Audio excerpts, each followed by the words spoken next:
Welcome to the final breakfast at the Breeders' Cup here at Del Mar. We've got a big day ahead. We'll be looking at all the international contenders that are coming out our way. And also, by the way, happy Halloween. Breakfast at the Breeders' Cup gets underway in just a few seconds. You're watching FanDuel Racing as we get set for Breeders' Cup week here at Del Mar.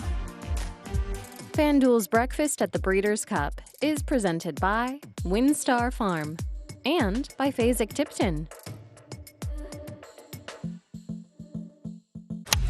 Welcome to Breakfast at the Breeders' Cup.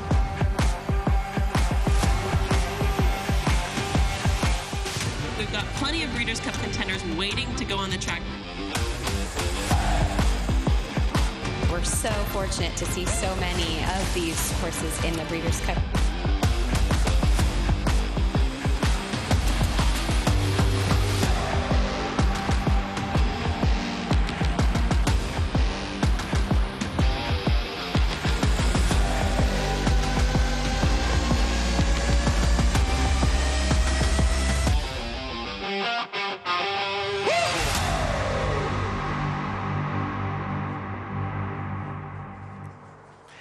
This is Breakfast at the Breeders' Cup as we get set for the final breakfast show and turn our full attention to championship weekend, which will get underway tomorrow. We do have live racing as well this afternoon here at Del Mar. Early mornings, as it always is, as we take a look at Remake, one of the leading Japanese contenders coming into this race on Saturday off of a win in the Group 3 Korea Sprint. Team Appleby in full force as they have been for years here at the Breeders' Cup. And of course, it's Halloween. We're all dressed up, ready to roll. It's Breakfast at the Breeders' Cup on a Thursday. Happy Halloween. Michael Ivorone checking in for Scott Hazelton. He'll join the show a little bit later on today as we get set for a gorgeous morning. The sun is risen. I've hit the tanning beds. I'm alongside Simon Bray and Rishi Prasad. Gentlemen, thank you so much for coming in on the private jet. Hope you enjoyed the champagne, the Dom, all the rest of it. Let's have some fun. Let's make some money, babes. Just wondering how cold he is under there. That's really getting to me just right keep now. It here. It is, yeah, exactly. You don't need to go any further than that. Good morning, boys. Is that real? Absolutely. Lovely. Ivorone doesn't roll with any fake jewelry. Thank you. It's good to know. You ready for Breeders' Cup Thursday? Where are we taking I don't know where to start. I'm not sure. I don't know where to start. Concentrate. Let's start with the waxing of the chest. That's where we begin. Yeah. I can't look at your face. Is it very glittery? It is very glittery. It is. Also, there's signs that it's very cold. Actually, they've got me set up here with the heater, so we're good to go. So we've got a wonderful Thursday ahead. We're going to be taking a look at a lot of these contenders. We're going to be catching up with connections. And Simon, what are you looking forward to most besides me putting a shirt back on? Getting through the next 3 hours, I think. and meeting Scott Hazelton. When's he going to show up? That's what. No, look, I'm looking forward to, it's crunch time now, right? We're down to the last 72 hours. So I wanted to see how the horses are doing. A lot of them, they've all had their works. There'll be some gate schoolers as well. So, yeah, let's get through this, Rishi. Well, the thing that genuinely that I've enjoyed in the last couple of days has been the yes or no's about City of Troy. No matter who you speak to, that's all that everyone's really talking about.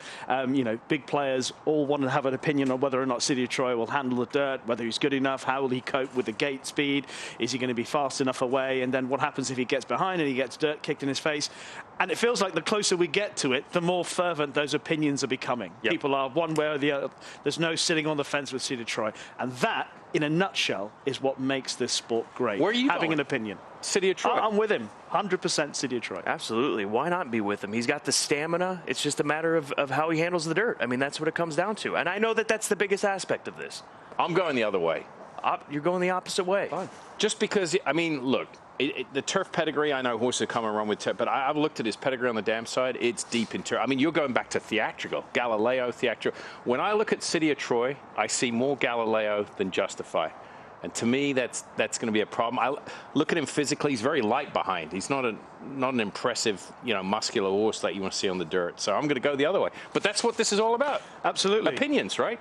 Ultimately, it's about who's the fastest horse. That's where you start. Who's the fastest horse? Right. I think he is. Okay. but the imponderables are whether or not he'll go on the dirt, and that's to be added to it. It's not just us here at the desk, as we've got an entire team on the backstretch and around Del Mar. As we'll check in with that team, Jess Stafford joins the program. Michelle, she's jogging as she typically is, getting her steps in. And Joaquin Jaime, he is standing steady. Let's go to Joaquin to kick off this Halloween edition of Breakfast at the Breeders' Cup. Good morning, Joaquin. Hey guys, good morning to you. So Scott, yesterday I was doing my handicapping, going over the past performances, and I started taking a closer look of the 3 returning Breeders' Cup winners that are going to be running here on Saturday at Del Mar. We have Big Evs, Fierceness, and Rebels Romance, and I started thinking, I wonder, of these 3 horses, which one of these Breeders' Cup winners has the best chance to win again on Saturday? Big Evs, he's going to be in the turf sprint. He's 2 for 4 this year. He won the King George 2 starts back. I know he's coming in off a really bad race, but do people realize he carried 137 pounds in his most recent start? Fierceness, of course, he won the FanDuel Breeders' Cup Juvenile a year ago. He comes off a victory in the Travers Stakes with a 111 Beyer speed figure. Of course, he'll be in the Breeders' Cup Classic for Todd Pletcher. And don't forget about Rebels Romance, who won the Breeders' Cup Turf in 2022. He comes in here winning 5 of his last 6 for Godolphin and trainer Charlie Appleby. So, Michelle, good morning to you. It's something we can talk about and ponder throughout the show. Of those 3 Breeders' Cup winners, which one is going to have the best chance to get their second Breeders' Cup win on Saturday? Joaquin, I'll leave all the handicapping to you. For me, I'm just trying to get my steps in. We have been following Believing Out. We saw her yesterday refusing to get on the track. Today, they went through a little bit of different antics to try to get her out there. So they did make it onto the body of the track with her today. She's going to the gate. So that's where we're going. We are running to the gate right now. What they did today to get her on the track was they brought her out, not only with a pony, but also with another horse from her stable. So she had like a friend. So they also had one rider on, and before they got on the gap, they swapped riders, which I thought was very interesting, but it worked. So she's out there. We'll see how she behaves at the starting gate. We are also going to catch up with track superintendent Dennis Moore and talk about the composition of the racetrack and how they get it ready for the Breeders' Cup weekend, Jess.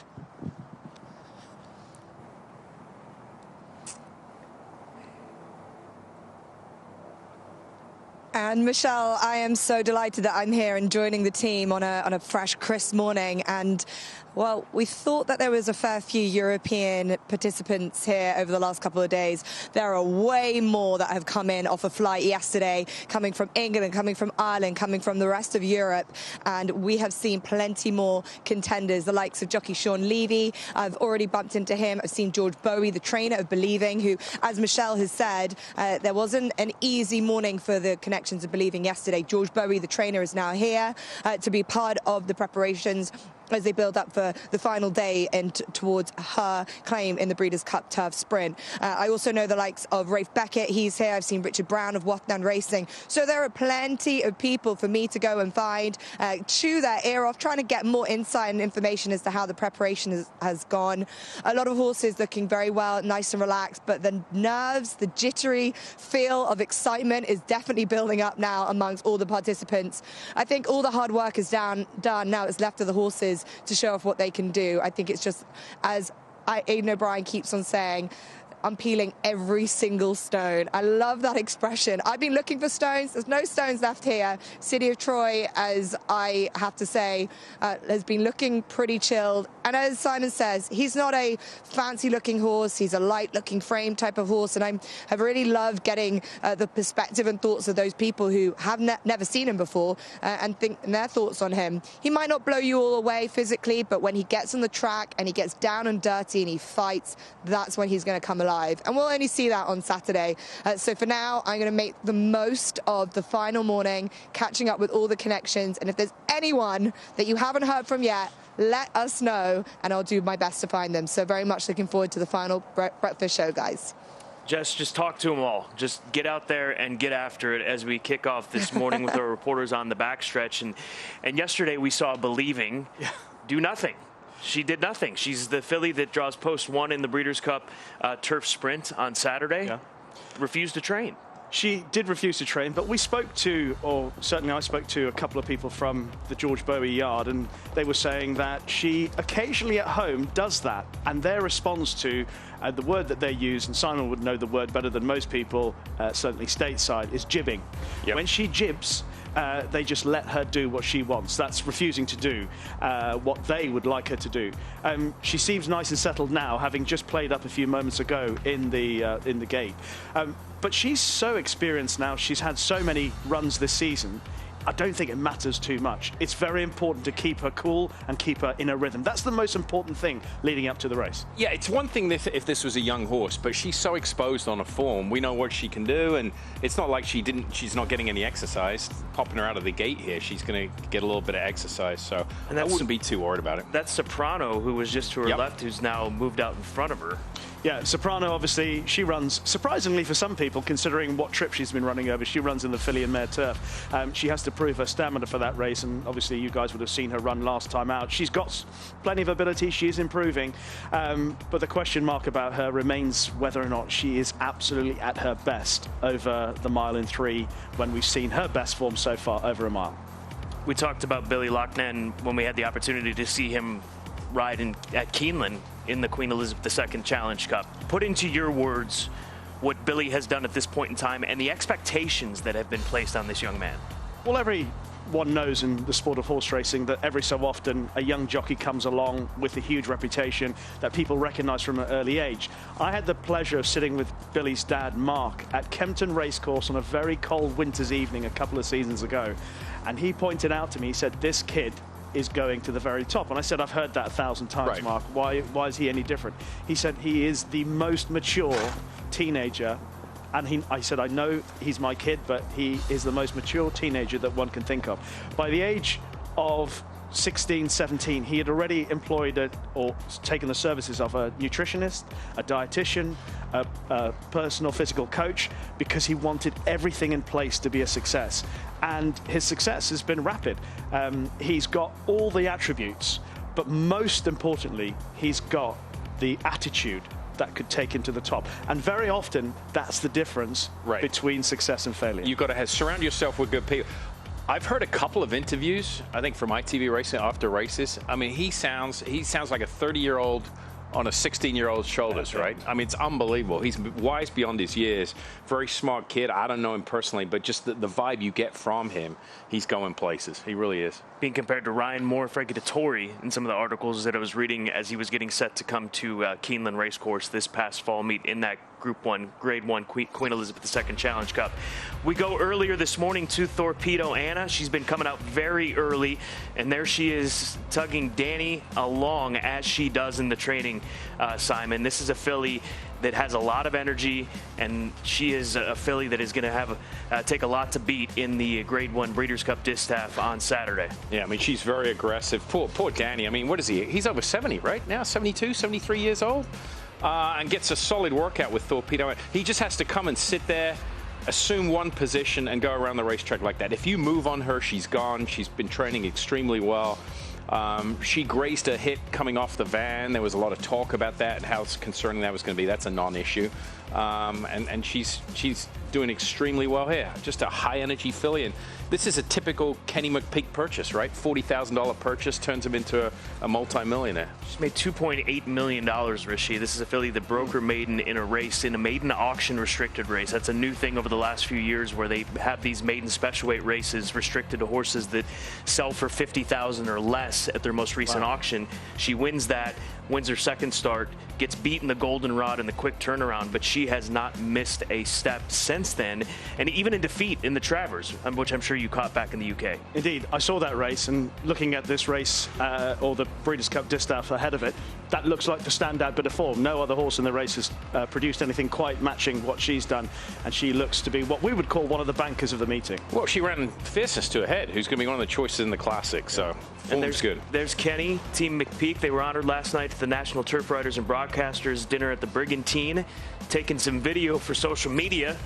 And that's the video. We show you him shooting the video. There's the video in which he posts on X. Thorpedo walking back to barn DD. Another workmanlike day for our girl, Thorpedo Anna.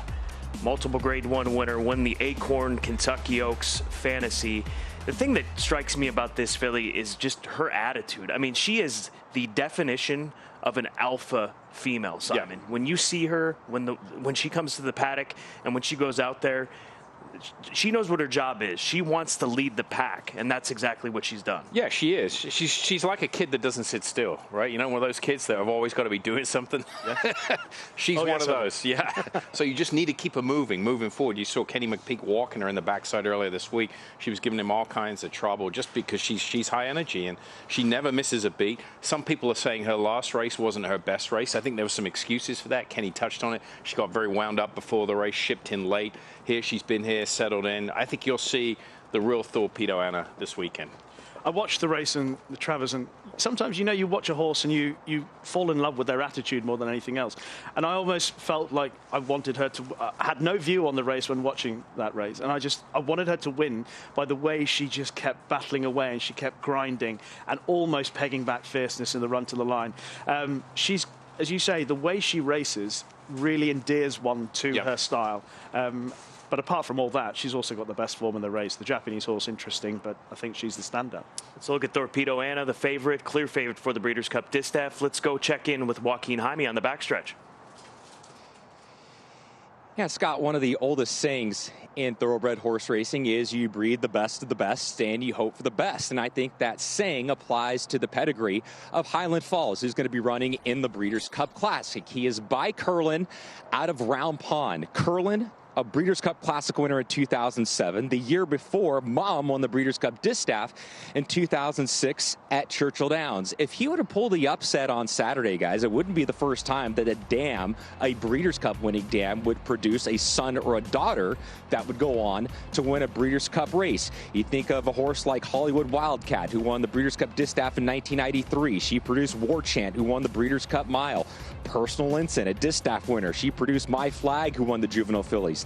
Then My Flag's daughter, Storm Flag Flying, would also win the Breeders' Cup Juvenile Fillies in 2002. And then most recently, Shared Account, who won the Filly Mare Turf in 2010. She produced Sharing, who won the 2019 Breeders' Cup Juvenile Fillies Turf. But Scott, the difference here with Highland Falls is that he would be seeking to become the first male that is by a Breeders' Cup winner out of a Breeders' Cup winner. I mean, Scott, that's going to be the easiest stallion ad to write, right? Mom, dad, son, all Breeders' Cup winners if Highland Falls could pull off the upset on Saturday in the Breeders' Cup Classic. 20-1 on the morning line with that kind of pedigree. Simon, coming into this race off of a victory in the Grade 1 Jockey Club Gold Cup at the same distance, stepping up to that trip. Is it the consistency that we question, though, with this well-bred son of Curlin? Yeah, I mean, it's been a while since this horse has put back-to-back races together, back-to-back wins, and some solid efforts. I think it's been well spotted by Brad Cox, put in some legitimate spots. I think, look, that was a good race last time out, career best number. But I think Highland Falls needs to improve quite a bit here to be a factor at the finish. I really do. One of the questions we often ask at this time of the year, when obviously the 3-year-olds taking on the older horses, is how the generations compare. Yep. One of the big plus points for any fans of City of Troy is that we feel like the 3-year-old generation stateside is not as demanding as it has been in years gone by. So how would you two compare the older horses to the classic generation? Well, I think the older horse division is I wouldn't say there's no stand-up. There's no Gun Runner, there's no Curlin, there's no Arrogant. I think that's a weak division. I think look, the Europeans have won the Classic, Arkonga, of course, but I think if there's ever a year for a foreign horse to win the Classic, it's going to be this year, hands down. Because we're coming in, I mean, Mixto, we're coming in with Mixto, Senor Buscador. I think, you know, we know what they are. Fierceness, I think, is probably the best U.S. threat in the Classic, but I think the international runners could take this down. So you've already said that you're not on City of Troy. So would it be one of the Japanese horses that you would lean towards? Yeah, Forever Young. Yeah, Forever Young. Yeah. With the way we saw this racetrack play during the summer, right, and the speed that carried on the main track. Yeah. Still with Forever Young. I am. I think that they've made some adjustments to the track here. I think there's some material was added earlier this week. I think Michelle Yu's going to talk about that maybe a little later on. So, yeah, we'll see. And you know, it's a little different. Temperatures are a little cooler here in the fall compared to the summer. So I'm still on board. I've never looked forward to throwing to break more than I am right now. Really? Let's go to break. When we come back, is the jacket coming off? I've run out. No, the jacket's not coming off. The jumper's coming on. Is Scott Hazelton coming, joining us? I am putting a jacket on. I am freezing. Breakfast at the Breeders' Cup continues on this Halloween Thursday. Stay with us. Much more ground to cover over the course of the morning here at Del Mar.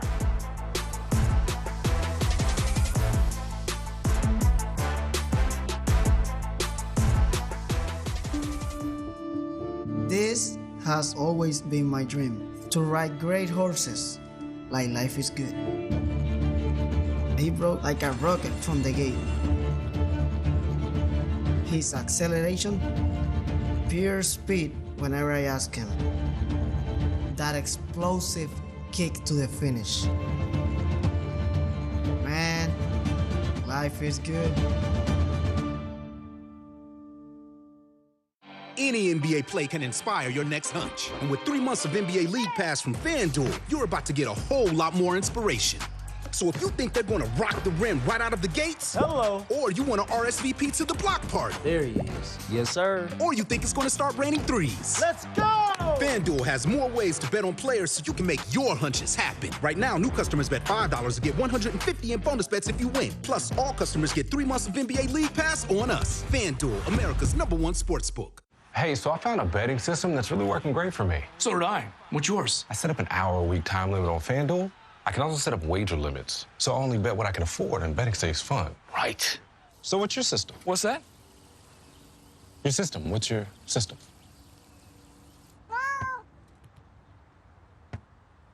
What is that? Every bettor has a system. Make FanDuel's responsible gaming tools a key part of yours.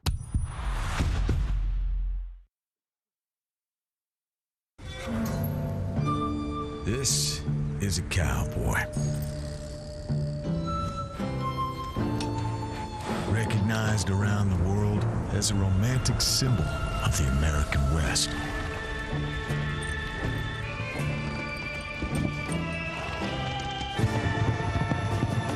But in Texas,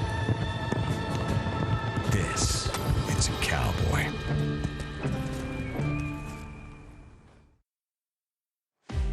Thanks, Tuffy. We're very happy, cheery-looking team, because 2 runners at the Breeders' Cup is pretty cool. And coming back to the Breeders' Cup after the joys of last year for Team Big Evs and Big Mojo. Mick, first of all, I'd say the memories of last year come flowing back in, even though we're in a different place. Just to be back at a place like this is pretty exciting. Oh, yeah, they do, yeah. I mean, it's good to be back over here. Different track.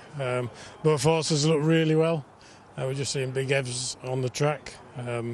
Looks absolutely full of himself, but I say looks really well. I'm really pleased with him. And Paul, for you and the team, you know, you had Big Evs last year, and he showed you something that what can be possible in horse racing. But to come back this year with him and another horse, Big Mojo, living the dream. Yeah, absolutely. Really excited about both. 2 very different horses, so really excited to see how Mo goes. You know, it's all first time for Mo, a little bit less experienced than Big Evs was when he came last year, but he's taken it all really well, and we're really excited about both of them. And Mick, tell me a bit more about Big Mojo, because we know a lot about Big Evs. He's a proper sprinter. He looks like one. Big Mojo physically is a bigger kind of type, isn't he? Yes, he is. I mean, he's a lot sort of bigger, and I mean, he looks quite strong. Still, I mean, he's still developing. I think he's going to be very nice next year as a 3-year-old. Mm-hmm. But no, I mean, he's been working around the track here. I mean, we're just worried it might have been a bit tight for him, but he seems to be managing him really well. So, yeah, so happy with him. And both horses have slightly different draws as well. One quite wide, one more on the inside. What do you feel in terms of draw-wise, how you're going to sort of manoeuvre out of them? Well, what will be. It all depends how they jump, really. Mm-hmm. So we'll leave it down to Tom. Yeah, he's a cool head on his shoulders. For you to have a jockey like Tom Marquand on your horses, that must give you that little bit more confidence, especially after the ride he gave Big Evs last year. Yeah, absolutely. As Mick said, we'll leave it to Tom. I think we would have preferred it the other way around, to draw. We'd have liked maybe Evs been number 3 instead of number 11, and Mo 11 probably would have suited. So, look, I think we've got what we've got, like Mick said, and Tom will certainly do the best he can do from it. And I know last year you had such a great team around you, and you brought them around you again. And I know that you love to wear a bit of red and blue. So what's the outfit like tomorrow? Tomorrow, blue and red, and then all red on Saturday. Yeah. And how much did you enjoy the celebrations last year that you want to relive it again this year? Oh, thoroughly enjoyed it, and it's a privilege to be back again. Well, we wish you all the best. I love the caps. I love the excitement. Big Evs, Big Mojo, whatever will be, will be. Enjoy, Del Mar. Thank you very much. Thank you very much, guys. Big Evs team there, Big Mojo team as well. And let's talk about Big Evs. I feel like in the time covering racing during the summer and coming over to Royal Ascot, a lot of the discussion of the sprint division is that there really wasn't a standout star. And here's a horse that obviously came over here, won in the Breeders' Cup last year at the age of 2. Yeah. Is it fair to say that he did not capitalize on the opportunity that was laid out to him over the course of this season, or is that being too harsh? I think it might be a bit too harsh when you consider what people were saying about him last season. Right. Last season, a lot of people were saying this is a 2-year-old. He's small, muscular, and he's got to capitalise on being a 2-year-old, which he did. He was an outstanding 2-year-old, and he won the Breeders' Cup Juvenile Sprint last year on the turf. So this year, I think the expectations had to be slightly lower because he was going to be taking on tougher horses. I think he's done pretty well, considering. Last time out was disappointing at York, but prior to that at Goodwood, he was very good in the King George. He's the type of horse, though, that over the shortest trip, and you know, both of you, Scott and Simon, that in the UK, quite a lot of the 5 furlong races are on stiff tracks. Yep. This is one of the quicker ones at Goodwood. The King George at Goodwood is a very fast 5 furlongs. He bumps into, obviously, Living the Dream in behind, and the Australian filly, Astura, is running on to just fail. And Believing is in there as well. That's a high level of form. Last time out, I think Connections pointed out to the ground being just a little bit unsuitable for him. So put a line through that, and his form certainly puts him in there. Does it make him a standout? No. What else does he have to overcome? An awkward draw. I mean, they can only do one thing, which is probably a good thing in a way, from being out wide, like Bradsell, over 5 furlongs. You can't hold up Big Evs, so you've got to fire him out from out wide. It's going to make the race really interesting, but I don't think it will suit him. Right. I mean, look, I think he's had a good year. He's won 50% of his starts. To your point, I'm always interested to see how early precocious 2-year-olds train on. He's done that. So his worst race last year was in the Nunthorpe. I know that's a 2-year-old taking on older horses, but his worst race this year was the Nunthorpe. Yeah. Maybe there's something to that. I don't know. So he comes in fresh. I mean, he's built like a tank. I mean, he's fast, and I say just break and improve your position. Tom Mock once said yesterday when we spoke to him, he said, I've got to go. Yeah. When we come out the gates, I've just got to go. Brad Selster is outside, so he's going to go. There'll be a lot of pace out wide. He's got Cogburn to his inside. I mean, it's going to be crazy in the early part of the race. It's going to be a wildly fast pace. We just had JRB. Actually, he's coming back. He's coming back this way. He had already come through here, and he's getting ready for a test in the Breeders' Cup turf. Yeah, he's a really fast improving horse. Sean Levey, who is on board in the paddock at the moment alongside trainer Brian Meehan. Sean Levey has just got better and better as a rider. He rode Rosalian, who's a bit of a star. There they are. He's such an impressive looking horse, by the way.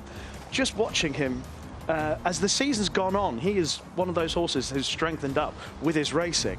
Because one question mark I had about him is whether or not he is definitely a 1.5 mile horse. Because a couple of his races, horses are coming back at him. He won at Ascot. The form was okay. It's not as strong as some of the other horses in the race. But I think we're talking about a horse that is still improving physically. And Brian Meehan's record in this particular race, the Breeders' Cup turf, strong.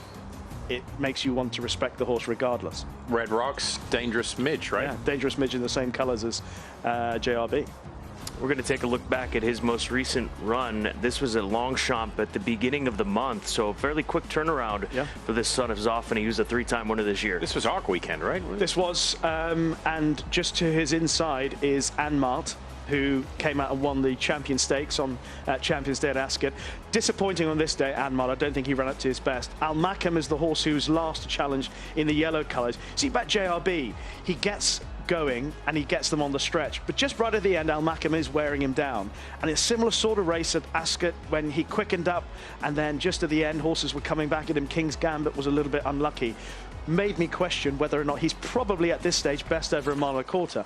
But I do feel, looking at him physically, he's strengthening up all the time, and there's more to come from him. Well, and if you're ever going to get a mile and a half, and there's some question marks about it, this is probably the track to do it. North American track, you know, that it's 3 turns. That spin into the first turn comes up pretty quick. They're not doing a whole lot of running really for the first 3 furlongs, I would say. There's not a standout in the Breeders' Cup Turf, in my opinion. I don't feel that this is one of the more difficult races to really sort through. And I know that we've got Farbridge, who's coming in with very good performances this year. You've got Rebels Romance, the veteran, looking for another Breeders' Cup win. I mean, what's to knock about his year with William Buick to the outside in this draw? But this is a very, very tricky race, I think, to sort through. I think we did a social show last night, and this was one of the races, and I said I think the international horses sweep this race. I don't see a strong American. I think Farbridge is the best U.S. participant in here. I don't think there's any depth in the West Coast turf division horses. I'll be honest with you. I think whether it's a Japanese horse, whether it's Rebels Romance, could he come back at the age of 6 and get another victory? Well, I think so. I think this year he's been terrific. The only thing is I know Scott saying you can't fault him, and you can't fault a horse that's won the Group 1s that he's had this season, is the fact that in Dubai at Meydan, he was probably a little bit lucky the way the race was run. 3 horses separated themselves from the rest of the field, and those that raced prominently got away. Emily Upjohn, who actually ran in that race, she was a bit further back than ideal, and she could never get in the race, and it was her first run of the season, and she emptied out. Rebels Romance was in a great spot. He took advantage of being there. And then in Hong Kong, again, got excellent tactical ride. I just think he is a really solid selection, but I don't think he's unbeatable. Speaking of Farbridge, here's a look at the Colt by English channel for LSU Stables. LSU Stables, by the way, last night, the Keeneland Championship sale, they purchased Pandora's Gift for $850,000 off of Stuart Williams. So they are the new owners of Pandora's Gift, who will be running in the Breeders' Cup Filly and Mare Sprint on Saturday. But this is their biggest hope this weekend, it certainly appears. And it's Colt by English channel, past Breeders' Cup Turf winner, won over the Bog over at Monmouth Park back in the late 2000s. And he's really come on in his last couple of starts at Saratoga and the Belmont Aqueduct meeting. Back in the Christophe Clement barn, he had him originally. Then the owner sold him privately. He went to Todd Pletcher, and now they moved him back into Clement's barn. He's got the draw reins on there. We've touched on that this week. The reins that are attached to the girth go through the bridle just to keep this horse, if he's a little aggressive, keep his head down. But he's really found himself the last couple of starts, and I like the versatility because a couple of races back in the short dancer, they walked around there. I mean, the opening half mile was 50-4. So, I mean, the pace was slow. He ended up on the lead. And then last time out, a little quicker. He showed the ability to come from off the pace. He's got to improve, I think, against some of these international runners. But he's Europe's best chance. And I think Joe Rosario is the key to this horse. Some of this horse's better efforts that come with jockey Joe Rosario has been aboard. Him and Clement have a good association together. I was saying to Simon yesterday when we were talking about this race that I felt he was flattered to win. Correct. Warlike Goddess, I thought, should have won that race. Her race. Yeah. And I thought when she came to challenge, given when they started quickening up, it just caught her out having to go sooner than probably ideal. And that Farbridge picked up the pieces. I thought he was, I wouldn't say lucky, because the race panned out the way it did, but I thought he was probably flattered his superiority over his rivals. Yes, that day. he had a decent trip. I mean, I guess that form's pretty good. Warlike Goddess, I mean, she's going to be, you know, she shows up each and every year. Gold Phoenix, if you're looking for the course form, he's got it. He's 15-1 on the morning line, the number 12 horse. That is a look at the Loughnane Breeders' Cup Turf, which will take place on Saturday here at Del Mar at 5:01 Eastern Time, 2:01 Pacific. Jess Stafford back on the backstretch. Let's check in with Jess. Thank you very much. Yeah, Rafe Beckett joins me. Welcome to Del Mar, first of all, and great to see you here. Starlust looking great. He's really come in thriving into himself as a 3-year-old this year. Looks really well, Jess. He's taken it, you know, he hasn't had any time off. He still looks terrific. He's gone everywhere all year.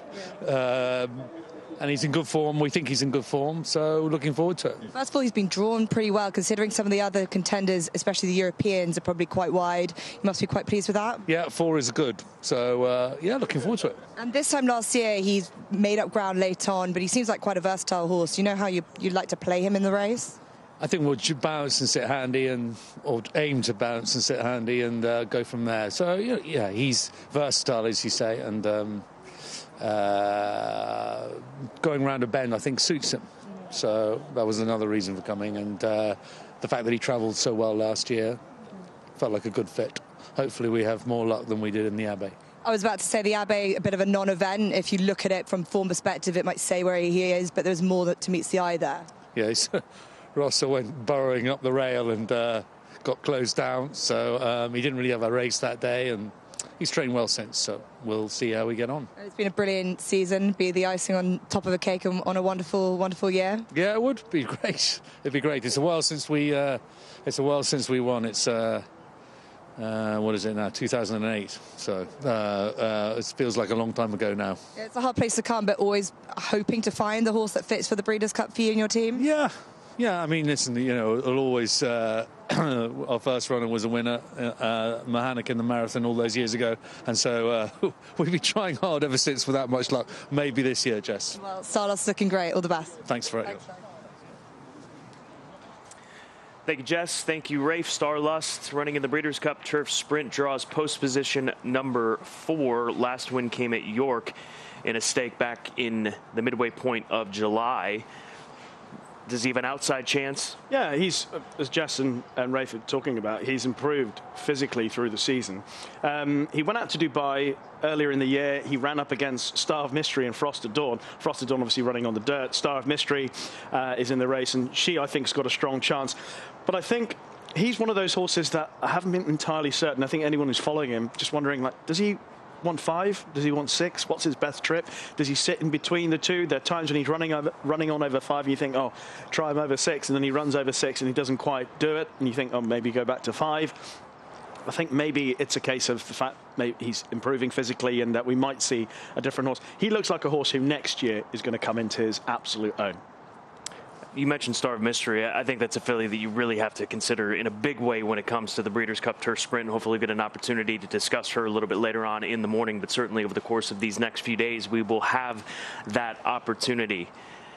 Apparently there's some reaction for something that happened this morning with the show. Apparently I have one Halloween. Congratulations. Nankashu. CB checking in, channeling inner Michael Ivorone on the breakfast show. Yes, took a lot of effort. Anna James gets the credit, as does Miles Feld. 10 out of 10, and there we go. That was the opening shot. Boy, do I look ridiculous. I can say I'm so impressed. So many things I want to say. Yes. Of why it's so good. Obviously, it's an excellent imitation, but also the fact that you can pull it off with that outfit, and I'm freezing. Here's the thing. So they started setting this up yesterday. They were texting me. I don't even know where I was at. We were getting ready for the sale, for the Keeneland Championship sale, and she started texting me, and I thought that they were messing with me. And then they start texting more and more pictures of chains and things of that nature, and they were obviously at the store. I thought they were just pulling screenshots off of various things, and then I wake up this morning before going in and gathering up Rishi and Jess at their hotel. I get a call from Anna James. She says, bring a jacket. I said, okay, for what? She goes, you need to wear it because we're dialing in this thing. I said, are you serious? So I show up in the trailer. Should I get into the full details of exactly? Please. We have to. You sure? Have you heard of Nair? No, tell me more. He won't know what it's a hair removal cream. Oh my goodness me! So they coated me in Nair this morning at approximately 5:30 in the trailer. Like that, the hair's gone. Wow! And then they bronzed me up, and here we are. What's it called? NAIR. There's a whole bottle of it. We'll send you home with some. NAIR. That's part of your. That's we're gonna need some of that. That's part of your parting gift. You get a industrial supply of Nair. We'll send it back to the UK. I bet it's off. I bet he does this all the time. Really. No. Yeah, I bet he does this all the time. No. Yeah, chance. he does. School pickup. One question that is burning: Who's my hair? Who decided that it was you and not Simon? Oh, come on, it's him. Todd or Joyce? I don't know. Wow. They just tell me what to do. They pick on me. That's what they do. They constantly pick on me. You're a good sport. That's how it goes. You know why they didn't come to me? Because I'd say no. You don't want to see this. You don't want to see all this. Don't show us now. Let's keep the clothing on for the remainder of the show. Let's check in with Michelle Yu. So happy right now to be joined by Dennis Moore, track superintendent to the Stars here at Del Mar. And Dennis, the other morning, we watched you guys pour what looked like a ton of sand onto the racetrack. But you told me, even though it looks like a lot, it's not really that much. Can you explain? Well, what we've done a lot of testing when we put these tracks in with Mick Peterson, so that we could determine how much sand we need to put on weekly to keep it consistent. So what looked like a lot of sand was only 100 tons, which is like spitting in the ocean. And it's less than it's right at a 1/16 of an inch is what it is. And it just, that keeps it uniform consistently. I've figured out through all the testing that we've done is how much sand we need to put on weekly or every 2 weeks or whatever to keep it consistent. Now, we're standing on the track actually right now, and when you look at it, it looks like it's very, very moist, so there's a lot of water in the track. What does that mean from a racing surface standpoint? Well, I mean, it'll hold together better. I mean, it'll hold the horses better. They'll get a little more life out of it, a little more spring into it. And this time of year, it's easy to do because, you know, the sun's setting lower, and the moisture will hold longer. Now, I had mentioned to you off camera that this track felt a little firmer, I guess you could say, than Santa Anita, which is a little bit deeper. But you told me it really has to do with just the number of horses training. Yeah, I mean, you know, like right now, we've only got maybe 300 head of horses here. I think the most we've had any day of working was Sunday, and that was 51 head. Yesterday and the day before, we had 14, 15 head. You know, that's Santa Anita, and even here in the summertime, it's nothing to get 200 head to work on the track in one day, and so you're putting maybe 1,400 head on the track, where now we're getting maybe 200 head on the track. Do you have to maintain it differently because of that, because there's less concussion on the track? No, we don't. We maintain it the same. Yeah. And can you tell us a little bit about the turf course? It was really nice of you guys to allow all the workers the other day. Obviously, they were around the dogs, but can you tell us about the composition of the grass? Well, John Began takes care of the turf course, and he does an outstanding job, and as does Jesse Martinez at Santa Anita. And John it's a little tougher down here because you don't get the sunlight down here, and Bermuda thrives on the sun, so he used the blankets just getting in preparation for it and to get the heat in it to get it to grow, and it's come out really nice. Oh, I wish we had a picture of that. So you pull like big, pretty much tarps over the turf course to keep it warm? Well, I don't. The crew does, yeah. and there's a lot of work involved in it, and they have to rotate them around, and it's quite an ordeal. All right, well, I really appreciate the time and the explanation, everything that goes on to get this track in tip-top shape for racing's biggest day. Yeah, so it's not a bunch of sand. It's just a very little amount of sand. It's 100 tons. which is nothing when it comes to sand. All right, good to know. Okay. Good to know. I appreciate the time, Dennis, guys. I think that's the takeaway. I mean, 100 tons, and he mentions it's like spitting in the ocean, so that's the case there. Spread out over a mile. I mean, let's be honest. Right. It's nothing. And Dennis Moore, one of the most respected minds when it comes to, you think about the times that he's traveled around the country to help with other racetracks and lend his opinion. So Breeders' Cup Del Mar are really privileged to have him out here to get this thing in tip-top shape as we see. One of the premier track superintendents in the world, known him for over 25 years, used to take care of Hollywood Park back in the day. Through all that transition from synthetic surface to dirt, back to dirt, he's tremendous. He knows what he's doing. Michelle, let's head back to Michelle for more. Well, guys, afterwards, because I was kind of ribbing Dennis about this 100 tons not being that much, he said there's like 340 million tons of sand that makes up the whole racetrack. We have a 10-inch cushion of racetrack here before we get down to like the actual pad and then the base. So I guess when he said it's like a spit in the ocean, that's a pretty accurate statement. Just it looks like a lot more. 340 million tons. Yeah, do the math real quick. Times 2,000. That's billions? Yeah. We're getting up into the billions there. So wow. Great stuff from Michelle and Dennis as they are currently in the midst of a renovation break here at Del Mar, and horses will be coming out just past the top of the hour if memory serves correctly. We'll be right back here on Breakfast at the Breeders' Cup. Stay with us.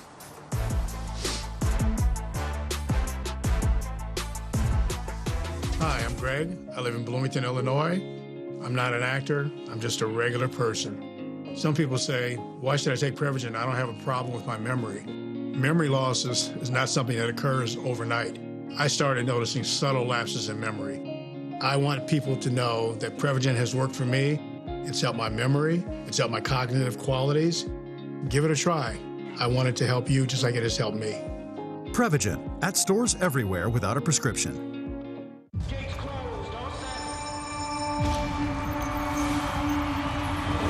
At Calumet Farm, we're proud to offer proven stallions to fit every breeder's needs.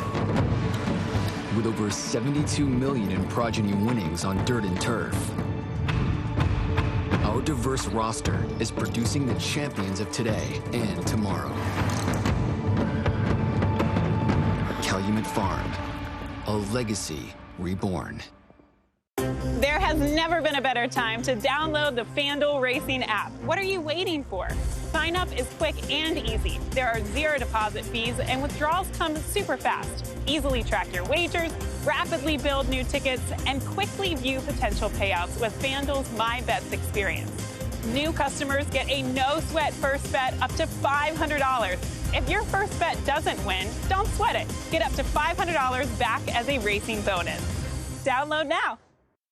Liam's Map, a 2-time Grade 1 winner with 6 consecutive triple-digit buyers, including a 114 to win the Breeders' Cup Dirt Mile. He's already taking the lead as a sire with Grade 1 winners Basin, Wicked Whisper, Colonel Liam, and Juju's Map, plus multiple 6-figure yearling sales and 2-year-old sales up to $1.2 million.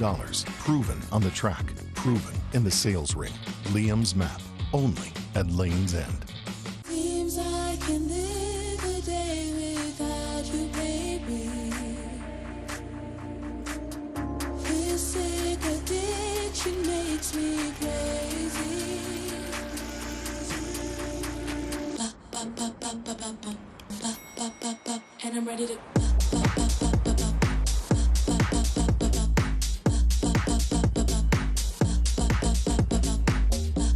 Elegance is an attitude. This is a cowboy.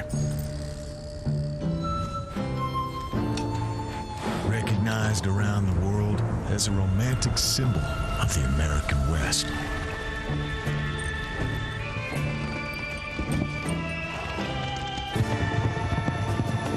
But in Texas, this is a cowboy.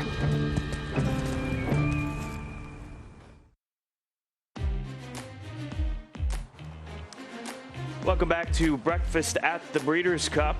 In the midst of a renovation break, as we went to break, you saw the John Deere tractors out on course. Live shot as the sun continues to rise, and the temperatures will do so over the course of the afternoon here at Del Mar. And as mentioned at the top of the show, we have live racing later on this afternoon here at Del Mar to kick off this Breeders' Cup week in earnest from a racing perspective. And earlier this morning, we had an opportunity to see Dermota Gake and Ushba Tesoro out in the dark with the Godolphin team passing just in front of them. Yield, please. Yield. Hold. There's quite a few of those Charlie Appleby horses that came out, as we've seen over the last couple of mornings. Yeah. And they all have settled in beautifully, particularly notable speech, talking about him obviously a little bit later on, but that's the most important aspect of all the Appleby horses. Dermota Gake, has he been slightly ignored in the calculations for the Classic, considering how well he's run on many occasions, obviously stateside and travelling to Dubai, etc.? I would agree with that statement. I think people look at a lot of people just look at the most recent form and go off that. If you dig deep, yeah, he's got races to go to. This year's been, I mean, is it a little disappointing? He's winless, but he's made $1.2 million not winning a race or even finishing in the top 3. So that's the type of races he's been running in: Saudi Cup, Dubai World Cup, and a local prep in Japan. So, I mean, out of him, Ushba Tesoro, and Forever Young, I think he's the third of those 3 as far as chances go. I've got to think that he needed that race most recently at the end of September, coming off of the layoff between the end of March and the Dubai World Cup, where Laurel River absolutely blitzed that group. So I would imagine that he'll be able to build off of that coming into the Classic. Yeah, just picking up on what Simon's saying, Scott, I agree that on his very best form, he would be the 3rd choice of the 3 Japanese runners. However, in terms of racing style and when he's produced his absolute best, he would be the #1 pick because he can travel off hard early fractions. Yep. He can sit handy, he can go forward. Whereas Forever Young and Ushbatasoro take a little bit of time to warm up. You can tell that here. He's a little more up-tempo. He's just getting away from the rider a little bit here. Head over the rail, please. Yeah, and they're trying to slow him down a little bit. You don't want to do too much. I mean, this is a sign of a horse that is absolutely wanting to take off. And what do you make of that, him throwing his head to the left like that, Simon? That's just the rider pulling on the rein here, trying to get him to slow down, just turn his head over the rail a little bit. And the problem is every time you reach up and take another hold of the bridle, the horse takes that as a cue to go on. We've seen it with Thorpedo Anna. The rider just sits there motionally. You have to take one hold. He's just trying to slow him down here. And it's a little bit of a battle here. Down the backstretch there. Just getting on top of him. Yeah. Just. But he is, well, I remember watching him in Dubai when he won the UAE Derby. He got away well, he travels strong on the lead, so he is a forward-going horse. He likes to get on with it. He was disappointing in the Dubai World Cup, could never land a blow behind Laurel River. That was a strange race, Laurel River streeted them. But I think his racing style gives him an outside shot here. 20-1 on the morning line. Christophe Lemaire riding the son of Mind Your Biscuits, who did his best work in Dubai, a back-to-back Golden Shaheen winner back not long ago, and now has turned into a phenomenal stallion over in Japan. So Dermota Gake, part of the Japanese charge in the Breeders' Cup Classic on Saturday. So many stars here on Breeders' Cup weekend, as we've seen each and every year for now over 4 decades. And one of those young stars is Holly Doyle, multiple Group 1 winning jockey. She's got a bright future ahead, even though the past has been an absolute success. Let's take a look at more on Holly Doyle. Yeah, winning your in-race is one of the highest levels in Britain and around the world. So obviously it's a big day for the whole team really. And the week of York, there was quite a big draw by. So I remember on the day I walked the track and made sure that I picked my strip of ground to go up, and it paid off. We had a massive advantage. Flash home, Bradsell in front, clinging on grimly, and Bradsell wins the non-thought. And what a smile on the winning jockey, Holly Doyle. Every track's different in England. We've got a big variation of, undulating tracks as opposed to in America. So just things like, checking the ground, checking the track. I do my form in the morning and I treat everything in that regard the same, but obviously train in the morning after we've ridden out. And if I have a day where I've been up north or had to stay up and I haven't got access to like an ice bath and hot tub, I really do notice a huge difference. It's just a routine now. It's an everyday thing. It's something that we don't think about, we just do it. So it's definitely not just a mental thing. It really makes a big difference. The Breeders' Cup is like their championship, isn't it? It's like our Royal Ascot, the Melbourne Cup and the Japan Cup. The Breeders' Cup is the American version, and there's a huge hype. And when you land in America, you can even tell in the airports that there's racing fans there straight away, and you don't get that in some countries. And yeah, I've had a few goes now. I haven't had a winner yet, so that is the dream. I remember last year I was unfortunately suspended, and I went with Tom anyway when he rode Big Evs. Here's the wire, Big Evs! He did it today! And I just got such a huge buzz off of watching him ride that winner, so I can only imagine, reverse the roles, how it would feel to ride a Breeders' Cup winner.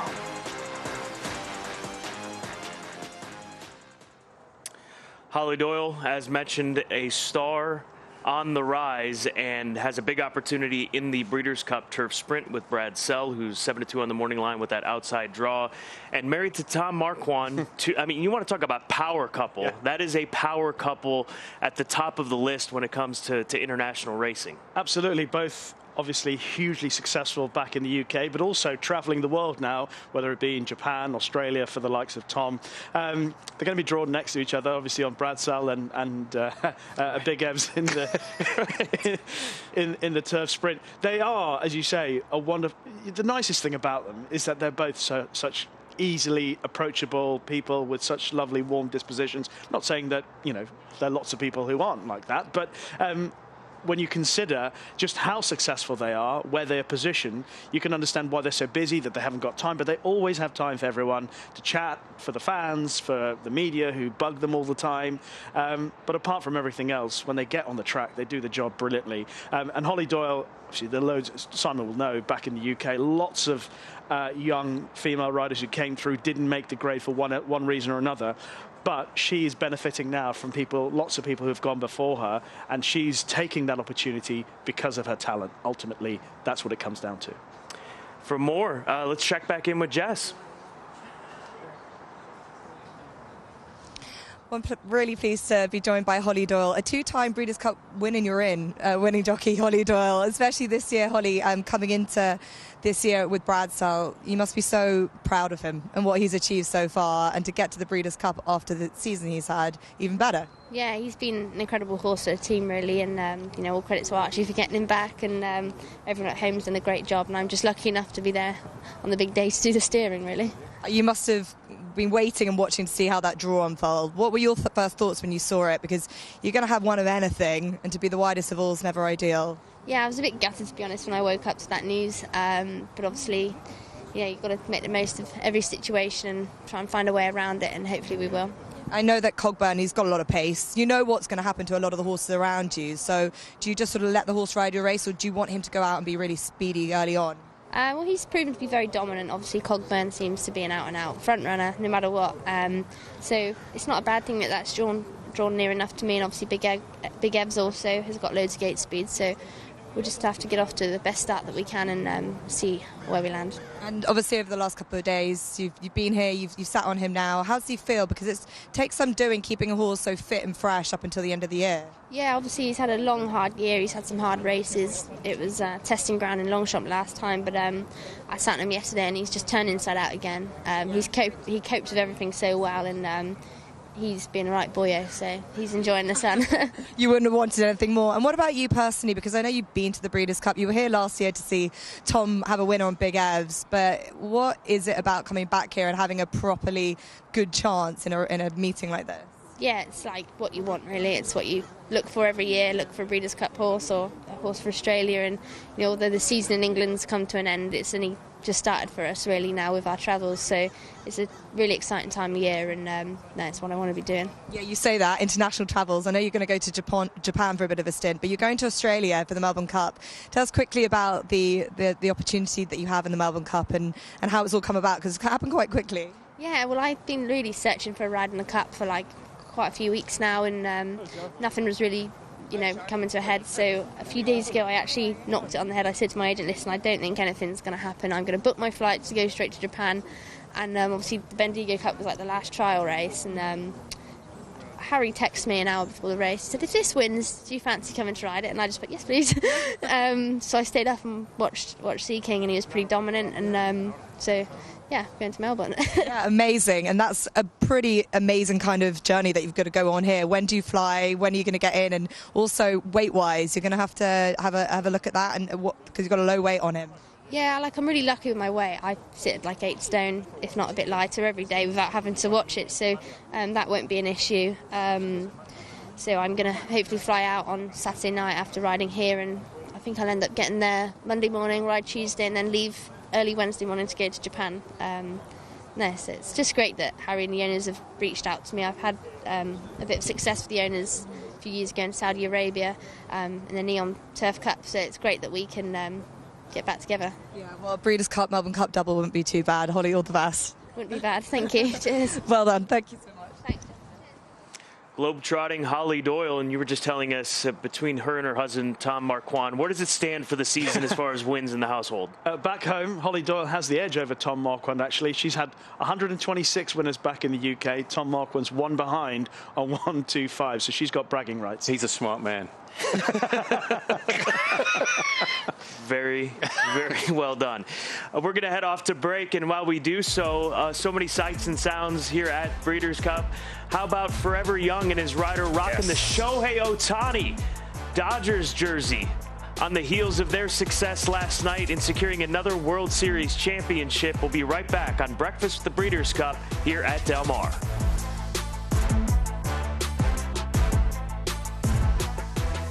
The highest honor in any sport is to be inducted into the Hall of Fame. Those who enter these hallowed halls bear witness to greatness, as the horses enshrined within are known as the Great Ones, the Immortals. With just 4 crops to race, Horse of the Year Gunrunner has sired 10 Grade 1 winners and 13 millionaires, which has him poised to etch his name alongside the greatest stallions of the modern era. Gunrunner. Researchers have identified 34,000 unique human feelings. But which feeling feels best? That would have to be winning. A chance of winning's what you get every day on FanDuel Casino's reward machine with a $2,000 top prize. Yes, winning is number 1. It ranks higher than number 30, saying, I told you so. Told you so. Number 89, the feeling of catching your car keys with one hand. And number 78, thinking it's Friday when it's really Saturday. Those are pretty good, but not as good as new players getting up to $1,000 back in casino bonus and 350 bonus spins for the number 1 feeling, winning, which beats number 58, not jogging, and even beats number 18, the feeling of saving a kid from a well, 59 years later. The feeling of winning can't be beat. Feel it for yourself on the number 1 rated casino app, FanDuel Casino. This is a Kentucky Thoroughbred. This is a Kentucky-built Powerfoil industrial fan. Like a Thoroughbred, it too delivers unrivaled performance. And while they both run with purpose and pride, this one also runs to keep your workforce feeling cool and comfortable. Powerfoil, our best-selling big fan hands down. BigFans.com. Comfort without compromise. Back to Forever Young on the course as he continues his morning training and looks to go just a hair better than what we saw from him in the Kentucky Derby. I think there's a large portion of folks that feel that he might have just simply been the best horse in the Kentucky Derby after all the contact that was laid on him late in stretch, beaten just ahead to Mystic Dan, and then comes back with that 1 run since in October to finish a winner in the Japan Dirt Classic at Oi in Japan. And what would this week mean to the Japanese press, the Japanese sporting world, with Otani now a World Series champion, one of the biggest stars in Japanese sport, and then if they were able to pull off a Breeders' Cup Classic win? Well, the media credentials has increased exponentially. You know, for the Dodger Stadium for here, this week for the Breeders' Cup, for the Japanese representation. You got Yamamoto as well, the highest paid pitcher in the world, signed with the Dodgers. This would be huge. I got a feeling a lot of the Japanese media might come down here for the Breeders' Cup. And, you know, this performance last time out, the trainer said this horse was only 75% fit because he was coming off a layoff. It was as a former trainer, I think his prep race was absolutely the most perfect conditions you could have wanted. Horse that wasn't 100% fit. He wasn't under duress to win the race. It was an easy, soft comeback. Should just elevate him perfectly into this race. I think he'll be laying a little closer to the pace than he was in the Kentucky Derby. And I think this horse is sitting on a big one. I love his attitude. There's no guesswork, guys, about whether does he handle the dirt, does he handle American racing. This horse is bomb-proof. Literally, you could let off fireworks. He could go to the Dodger Parade on Friday and not turn a hair. They could lead him down Vin Scully Avenue right by Dodger Stadium and he wouldn't turn a hair. 2 most popular sports in Japan, baseball and horse racing, coming together here this morning on Breakfast with the Breeders' Cup. We move on to the Big Gray next. What do we do with next in this situation, Simon? One of the great questions of this year's Breeders' Cup Classic renewal. He's not just won, he has simply dominated his competition this season, winning by 10, 22 and a quarter, 9 and a quarter lengths at these longer distance races, but shortening up in distance to 1 mile and a quarter. And it's not often that we get a chance to say that. We're not put in these handicapping situations where you're talking about horses cutting back in distance on dirt, but that's the case with this son of Not This Time. Kudos to them for taking their shot, but how does he fit in this race? Look, I don't want to be critical of this horse. I think Doug Cowens has done a tremendous job with this horse. He has searched for a million reasons not to bring him here. He didn't want to do it. because he's a high percentage trainer. He puts his horses in realistic spots. He doesn't want to be 100-1. He wants to be even money. There are no races for him. But in North American racing on the dirt, once you go 1 yard over 1.25 miles, the class, it just drops off completely. When you get to 1.5 miles, it's a different set of animals that you're competing against. It's a lot softer. He's been beating his competition easier, but I don't think, bottom line, he's fast enough. I was going to ask about the quality of competition over further, because we know that in the past, when they had the Breeders' Cup Marathon, it was almost a penalty kick for the European challenges. You know, right. Rafe Beckett referred to Mahanak winning early on in his career. So that was the question mark about the fact that even though he's put together this really good profile of wins, he hasn't really been beating the caliber of horse that's going to give him, or give any fans of his, hope that he can beat the main players. He's got nowhere else to run, and I applaud them for taking this opportunity. I mean, he's made, what, $1.3 million, nearly $500,000 this year, and this was a horse that was claimed. He was purchased for $40,000 or $50,000, I believe, last year, and he's done a tremendous job. This is a horse that, even if his odds are 50-1, you can't root against him. You can't root. It's a small barn, big horse, not a big powerhouse. It would be a fairy tale, even if this horse ran in the top 3. It really would for the connections. I wish him the best of luck. And this year, with the schedule that we have in front of us on Saturday, as far as a wagering perspective, the Breeders' Cup Classic does start the late pick 5, so you're going to know what kind of price he is for that first leg of the late pick 5. And the last year's pull up at Santa Anita for the Breeders' Cup late pick 5, over $4 million. And here's a look at the wagering menu. Take a snapshot of this. That's my. We don't have time to go through this, but the bottom line is there is something for everyone and then some when it comes to the multi-race exotics over the course of not just Saturday, but these 2 days of racing. I know Rishi likes a good menu. You like that one? It's quite extensive. It's like a Cheesecake Factory menu. Yes. Have you taken him there yet? Not yet.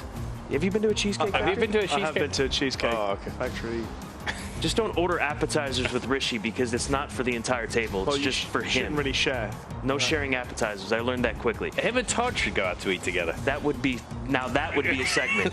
Here's a look at Fierceness, the son of City of Light, who's won his last 2, winner of the Jim Dandy in that fierce battle with Thorpedo Anna in the Grade 1 Travers, arguably the race of the year in 2024.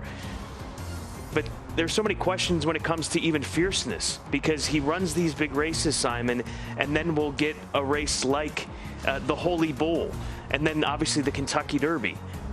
Is he the type that just needs it his own way? Can he? I always look at him and wonder if he's a horse that can overcome adversity in these kinds of races. I jumped off his bandwagon early on for that reason. I thought he wouldn't handle the hustle and bustle of the Kentucky Derby, and it played out that way. But if you look a little deeper, the starting gate has been the issue for him in those defeats. When you look at some of those races, he blew the start in the Derby, he was pinballed in the Holy Bull, his first layoff, and then he lunged when he was well beaten in the Champagne. The key for this horse is the first 10 yards out of the gate. I think that's the problem. And if he gets out of the gate, he puts himself in a position forwardly placed in a race where he doesn't have to struggle and get any adversity come from behind. So the start for me is the key. It goes back to Rishi's point earlier. How do the 3-year-olds stack up against the older horses? We're going to see that because he hasn't faced older horses yet. But I like the move. I like the gap from the Travis to the Breeders' Cup Classic for him. I think that's a positive for him. Champion 2-year-old from last year capped off that championship season with the Breeders' Cup Juvenile win. His little brother running on Friday as well in Menti, who's going to be running on the grass, showed us that he can handle the grass brilliantly, as he did so in the Grade 3 Fraternity up at the Belmont at Aqueduct Meet. Another team that we see every year here at the Breeders' Cup, it's Team Asmussen. And the guy that travels the world for Steve Asmussen, Scott Blassie, he's been here for some time, and Michelle had an opportunity to catch up with Scott on the team they lead over here for this year's Breeders' Cup at the Del Mar. Great, how are you? What are you doing over here? Standing and backing out, Zeetlos. Are you doing this with everybody today? We have it. We did Skelly yesterday, but the other 4 are coming up today. So I should just wait out here to see all the good ones, huh? Well, you've missed 2 of them already, so... To be fair, we did run to get over here. We just didn't quite make it in time. Everybody acting the way they're supposed to. Do you have any other bad doers in the gate? No, I like the gate crew to get to be familiar with them and see them at least one time. So we try to do everything we can to make sure everything goes right on Saturday. Tell me about your pony. He's so big. He's a unicorn. They don't make them like him. I remember last year he was a big fan favorite on this show, so I'm glad that we get to see him. Give a hello, Mr. T. What's his favorite treat? He likes those banana candies. The peels? Yeah. The hard candy. Oh, the hard candy, not the peely. Yeah. Mr. T, he's going to trick or treat today for his banana candies, and Scott called him a unicorn. We're going to find him a horn a little bit later on. I'd say Scott Blossey's a unicorn as well. I mean, he's a man that Steve and Scott in lockstep for so many years, and one of my dearest friends in life. Him and my father were so close. When my father lived with us for a number of years at the end of his life, when Scott and Steve, they had their string of horses at Santa Anita, every single day he would pick my father up around noon and take him to the barn and let him hang out in his element. So I am indebted forever to Scott Blossey and the love that he had for my father and the love that my father had for him. So they've got a big chance this weekend, Simon. Cogburn's going to be tough. Yeah. Zeitlos, I think that added extra furlong is really going to come into play with the way that she won the Thoroughbred Club of America at the opening weekend at Keeneland just this past month. But they always come in strong with horses that fit. They don't just show up unless these horses have credentials to fit into these Breeders' Cup races. 100%. They've been here before. I was talking to Bill Mott yesterday, spent a lot of time with him. Same sort of thing. He doesn't have a horse that's 2-1 or 3-1, but he said, I'm coming in with legitimate chances. I think the same can be said for Steve Asmussen. They both come in early. That's a trend we've seen from both trainers the last couple of years. When they come to California, they're some of the first to show up. They like to come here 2 weeks ahead of time, and it seems to have worked for both of them. Can I ask you both about Cockburn? Sure. And about the quality of a sprinter that he is. Obviously, back in the UK, back in Europe, we know that recently Golden Pal was a top-class horse that we could refer to. Mm-hmm. Would he be the same quality, in your opinion, as a Golden Pal? Is he better than a Golden Pal? Because I've heard that, or it seems as if he's a contender for, say, the male turf horse of the year. Is he a contender for that? I would say so. The Horse of the Year award, is that? That's going to be a tough case, I think, to sell for voters. And keep in mind the voting public that's looking at this. I don't know if they'll go in that direction. I think there's a case for male turf horse of the year, older male turf horse of the year.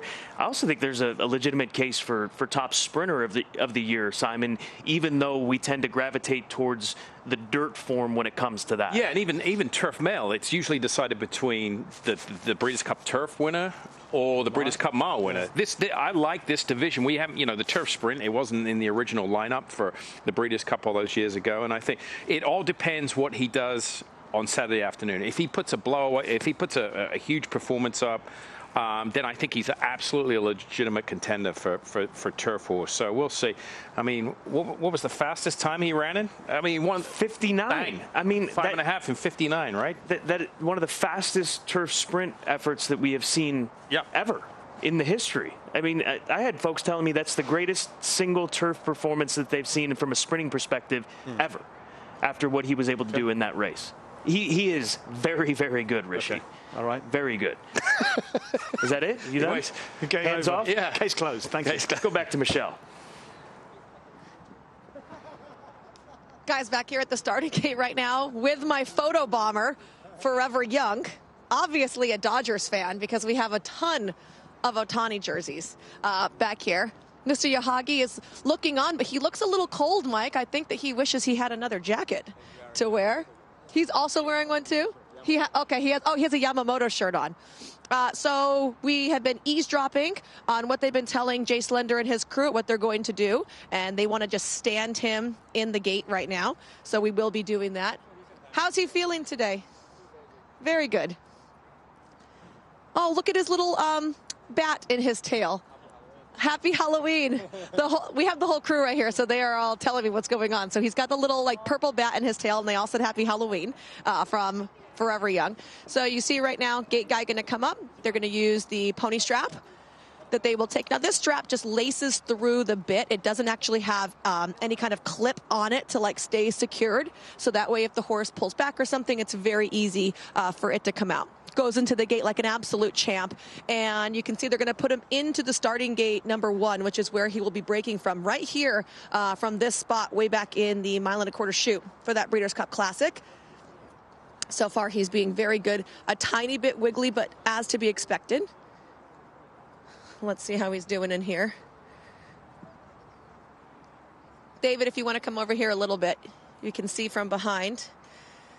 So right now he's got the headers on both sides, like Joaquin was talking about earlier on this week, because that's not what they're accustomed to. So it's not necessarily the horse in his starting gate that would cause him an issue. It's the assistant starter on the other side, because they're not used to having someone on their off side. So the left side of the horse is the near side. It's the side we do all the work from. The other side is the off side. So they're getting him accustomed to that right here. A little wiggly, but not terrible. Trying to find out from everybody if they want to back him out or go out the front. I'm trying to listen, so sorry for the silence for a second. So this is the translator that's in front of us with the Otani jersey, and he has been translating for Mr. Yahagi as well as the exercise rider to Jay what they are expecting here for this gate schooling session. All right, so we're going to back him out. So here he comes. We're going to open up the tailgates and move him backwards. And that was it. His gate schooling session will be complete unless they opt to put him back in. But really, he did so good, it doesn't seem like there's a reason to put him back in. While we're here, Big Mojo, who put in a fantastic turf work the other day, also going to be visiting the starting gate. Look at the size difference just between Big Mojo, who is a lot smaller as a turf sprinter, and this big dirt classic style horse in Forever Young. Also coming back here before I send it back to you guys, Magnum Force also coming back here to the gate. So lots of schoolers right here. But you know what? I'm hungry. I think I might have to head over to the breakfast marquee next. Michelle, great stuff, having that first-hand perspective and giving our viewers at home and us that first-hand perspective of horses doing their gate schooling sessions this morning here at Del Mar. Aiden's Army is back out right on schedule, just past 8 o'clock, as we've seen over the course of the last 3 days. And there is City of Troy. Is he leading the pack here today, or does he got one in front of him? Rish? I think, yeah, there is something in front of him. Luxembourg has been leading the team out every day so far. I presume Aiden wouldn't want to change too much of it. Yeah, what more can we say about City Troy that we haven't already? I mean, yeah, I know people talk about things like his size. Simon referred to the fact that, you know, he's fairly light in comparison to some of the dirt horses that he'll line up with on the weekend. But I think when we get to this point of a horse's career, it's the back end of his thrill career. Things like that perhaps aren't as important as other factors, because they've proven themselves. What he hasn't proven himself on is on the surface and in an environment that will be new to him in terms of competitiveness from the gate, that sort of aggression that American dirt racing has that he would never have faced, really. Having said that, the one time he did run in a race where they were really aggressive back in the UK was the 2000 Guineas. That was one of the most strongly run mile races that we can remember in a classic. And on that occasion, he came up short. Now, Aiden did have the explanation that he got wound up going into the starting stalls, and that put him on the back foot straight away. Aiden mentioned his heart rate had gone up to something ridiculous because of the fact that he'd played up going into the gates. So that's why people were prepared to accept his run in the 2000 Guineas as a blowout, put a line through it, trust in Aiden. And he certainly turned things around when he got to Epsom. I think, I've always said this, even back to my training days, I know this sounds crazy, I'd rather have a horse run 19th beaten 30 lengths than maybe 3rd beaten a half a length, because it's just too bad to be true, right? You put a line through it. To your point about the looks, I think that's a fair statement. Once you've got a proven resume, a track record, looks on everything. Right, Rishi? 100%. But I haven't got a proven track record. No, I see what you say. I think what happens, you know, being based here in the States for so long, you look at a horse and see so many dirt horses, and then immediately I saw him, I'm like, he just doesn't look like a dirt horse to me. But hey, look, it's happened before. No one thought Arkong was going to win the Classic, right? No, absolutely. Think of all the horses that come here to win the Classic, and Arkong is the sole European winner. Well, the other really great point about City of Troy is, and Rachel Richardson, who's on board today, watching him go around, former really classy rider back in the UK. She was with Auguste Rodin last year. Both Auguste Rodin, City of Troy, going back to Galileo, who ran in the Classic, High Chaparral, who won the Turf, Derby winners taking part at the Breeders' Cup. You know, it's not something we've seen historically over the years. haven't been a prolific number of Derby winners coming. But Aiden O'Brien and the Coolmore team, the Ballydoyle team, that sort of adventurous spirit of bringing a Derby winner over to America, over to the Breeders' Cup, and having a go in the Classic it's great for the sport, regardless, win, lose or draw. I hope it's the sort of thing that people are encouraged to do historically going forward. I think it's great sportsmanship. I really do. I admire Coolmore. They want to play on the big stage.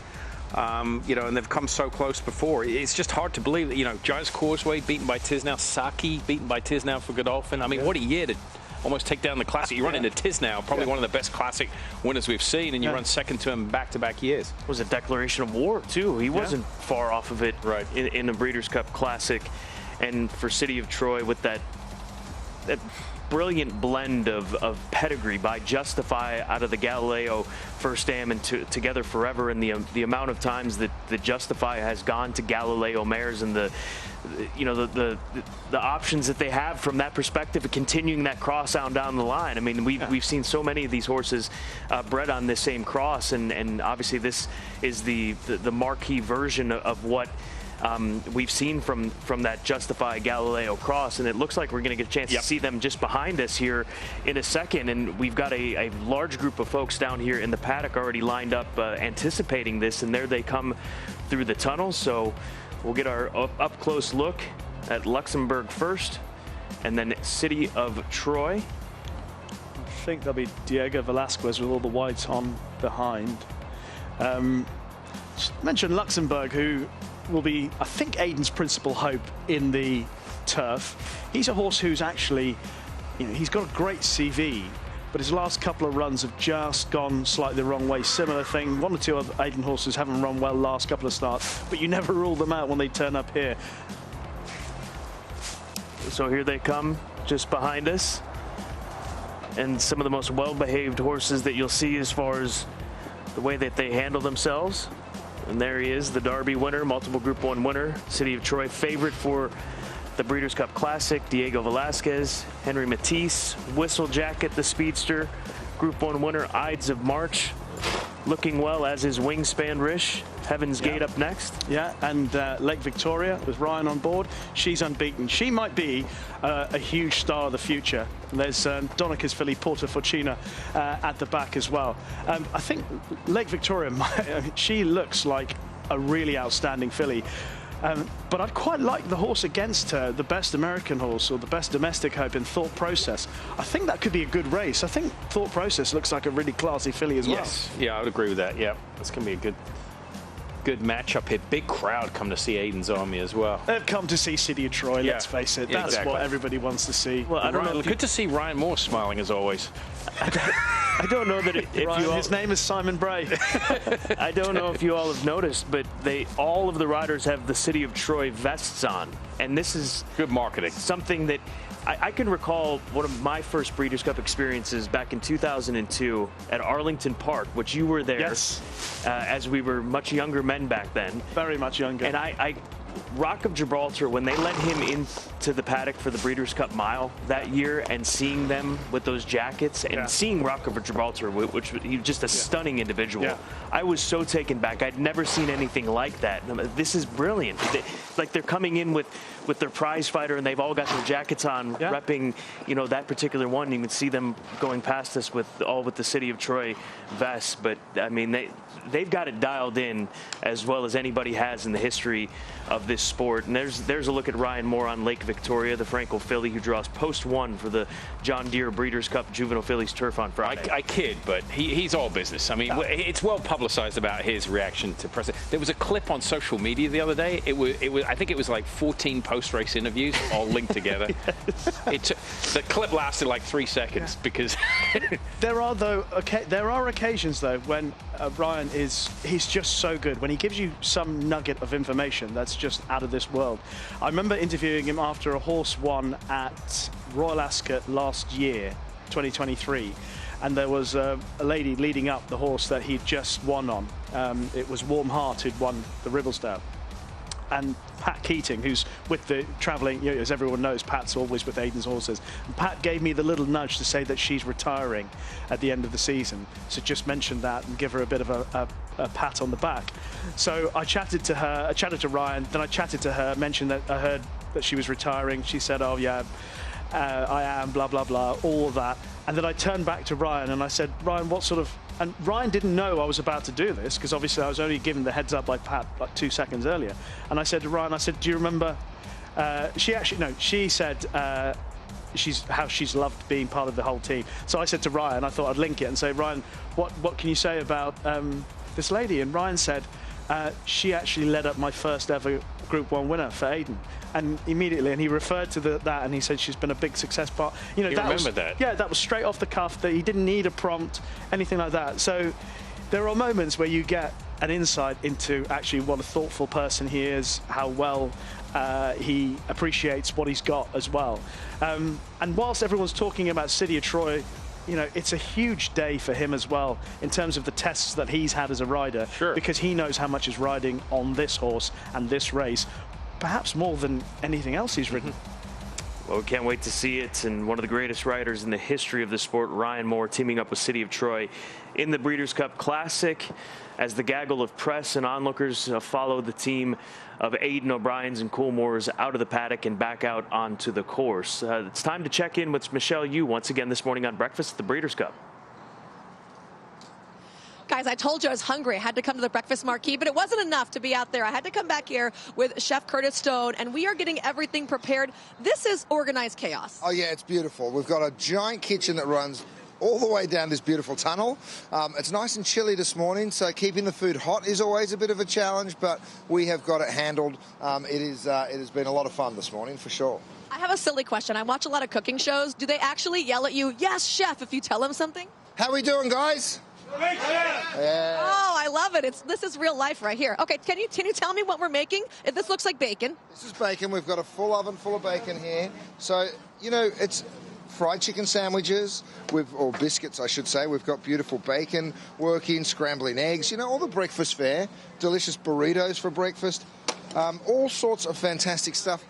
We've got a Japanese breakfast working, so we've got salmon, we've got everything that you'd expect in a bento box. So we have a really diverse clientele that comes to the Breeders' Cup.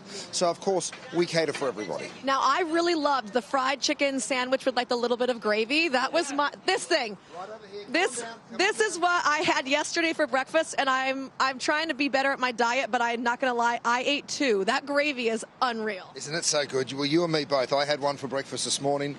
We toast the biscuits, of course, and then a little bit of cheddar. There's a maple butter that goes on there. Then we cover that fried chicken in that gravy that you like so much. Oh, it's making me hungry. I'm just going to there's a vat of the gravy on the stove. I'm going to take a cup before I leave. I want to know, how far in advance do you prepare for what you're going to be, that stuff right there, for what you're going to be making? Because it can't be easy to serve hundreds of people consistently over a multiple day event. If only it was hundreds. It's thousands. We have thousands for breakfast.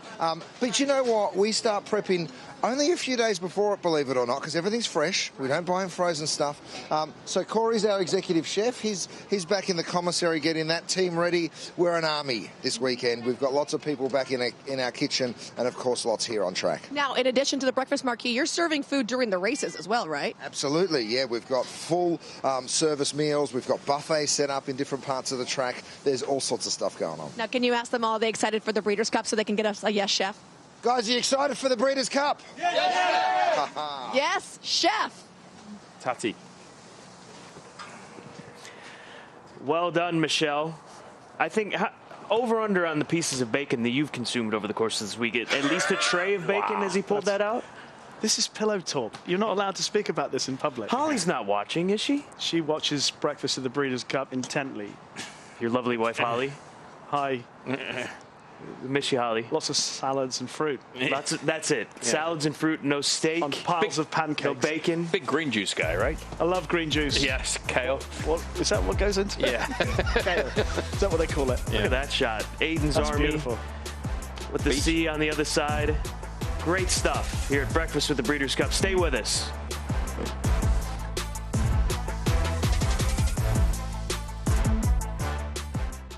Seems I can live a day without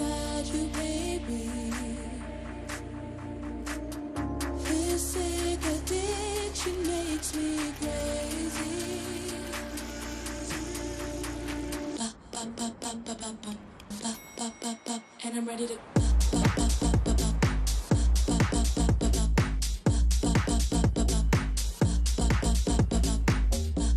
Elegance is an attitude. Hey, so I found a betting system that's really working great for me. So did I. What's yours? I set up an hour-a-week time limit on FanDuel. I can also set up wager limits, so I only bet what I can afford, and betting stays fun. Right. So what's your system? What's that? Your system. What's your system?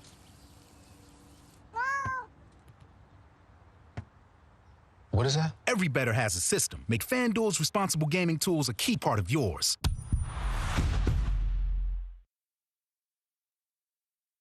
Any NBA play can inspire your next hunch. And with 3 months of NBA League Pass from FanDuel, you're about to get a whole lot more inspiration. So if you think they're going to rock the rim right out of the gates, hello, or you want to RSVP to the block party, there he is. Yes, sir. Or you think it's going to start raining threes, let's go! FanDuel has more ways to bet on players so you can make your hunches happen. Right now, new customers bet $5 to get $150 in bonus bets if you win.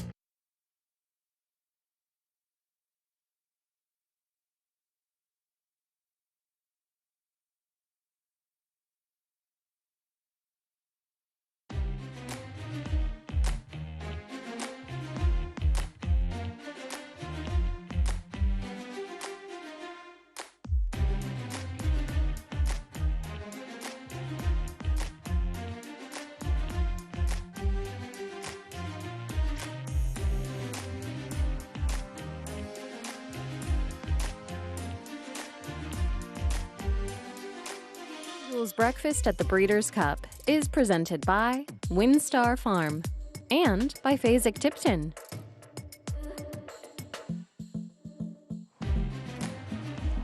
Welcome back. Another live look as the Coolmore Aiden O'Brien team head back off the course. That might have been Porta Fortuna just jumping out of line there. She's been tailing this group over the course of these mornings that they've come out for training, Rish. Yeah. And a filly that, is she the champion 3-year-old filly in Europe? Yes. I think the season that she's had, she ran in the 1,000 guineas at Newmarket, and she was very good there, not far behind El Malka. Ramatuel was in the race. The race has worked out pretty well. Cinderella's Dream, who's obviously amongst the favourites for Filly Mare Turf, she was back in 7th that day. Then she came out, she won at Royal Ascot. She followed that up with a win at Newmarket, and then on Irish Champions Weekend. She's a very, very reliable filly. There's very little that you can say negative about her. I think she's part of what could be, for me, in terms of competitiveness, the race of the meeting in the Breeders' Cup. I would agree with that. Yeah, I think that's a fair assessment. Notable speech, of course, Porta Fortuna.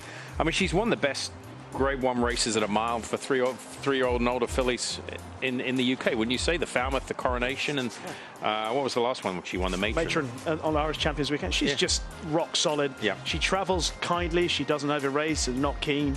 And she settles, and she's got a pretty telling turn of foot as well. She's always in a good position because she's easily manoeuvred in a race. So she's a jockey's dream. Machine Murphy rode her quite a lot. So 2-year-old Tom Marquand got on board her this year, and they've formed a great partnership. She's just rock solid. Take it back. They're not heading back to the barn. Looks like another lap for the Aiden O'Brien team out here at Del Mar. Let's check back in with Jeff Stafford. The first person I saw today was Sean Levey. I've been waiting to see you, Sean, because you're riding a horse that I'm so fond of in JRB, and I know you sat on him today. How's he feeling? He feels great. Surprisingly very well. He can normally be known for getting a bit warm and that, especially with unfamiliar things, but he took to his pony Ted very well. Very calm, very good in the gates. We just jumped him out the gates, made sure he was accustomed to all of that, and he ticked every box today. And how big was that run in the Prix d'Oller, especially travelling? You've got that box ticked. I know it's France, not America, but he's gone through a travelling process, and he's gone through a tough grafting kind of race. That's probably made a man of him. I think with his attitude today, it definitely seems as though it's made a man out of him, because he could have gone the other way. I think the more racing, he's got to the stage, he's been well campaigned to the point where the more racing he's got, he's developed the right way as opposed to going backwards on us. He's got calmer with every run, more professional with every run, and that's evident today. Like there's a lot to take in over here, and he was perfect.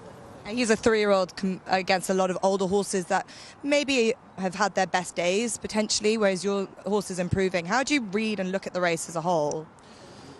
Well, he's on the up on the back of the Prix Dollar. You think he's definitely going to outrun his mark. And like you said, he's against horses who are on the back foot, I suppose. And he's on the up. And with that, I'd imagine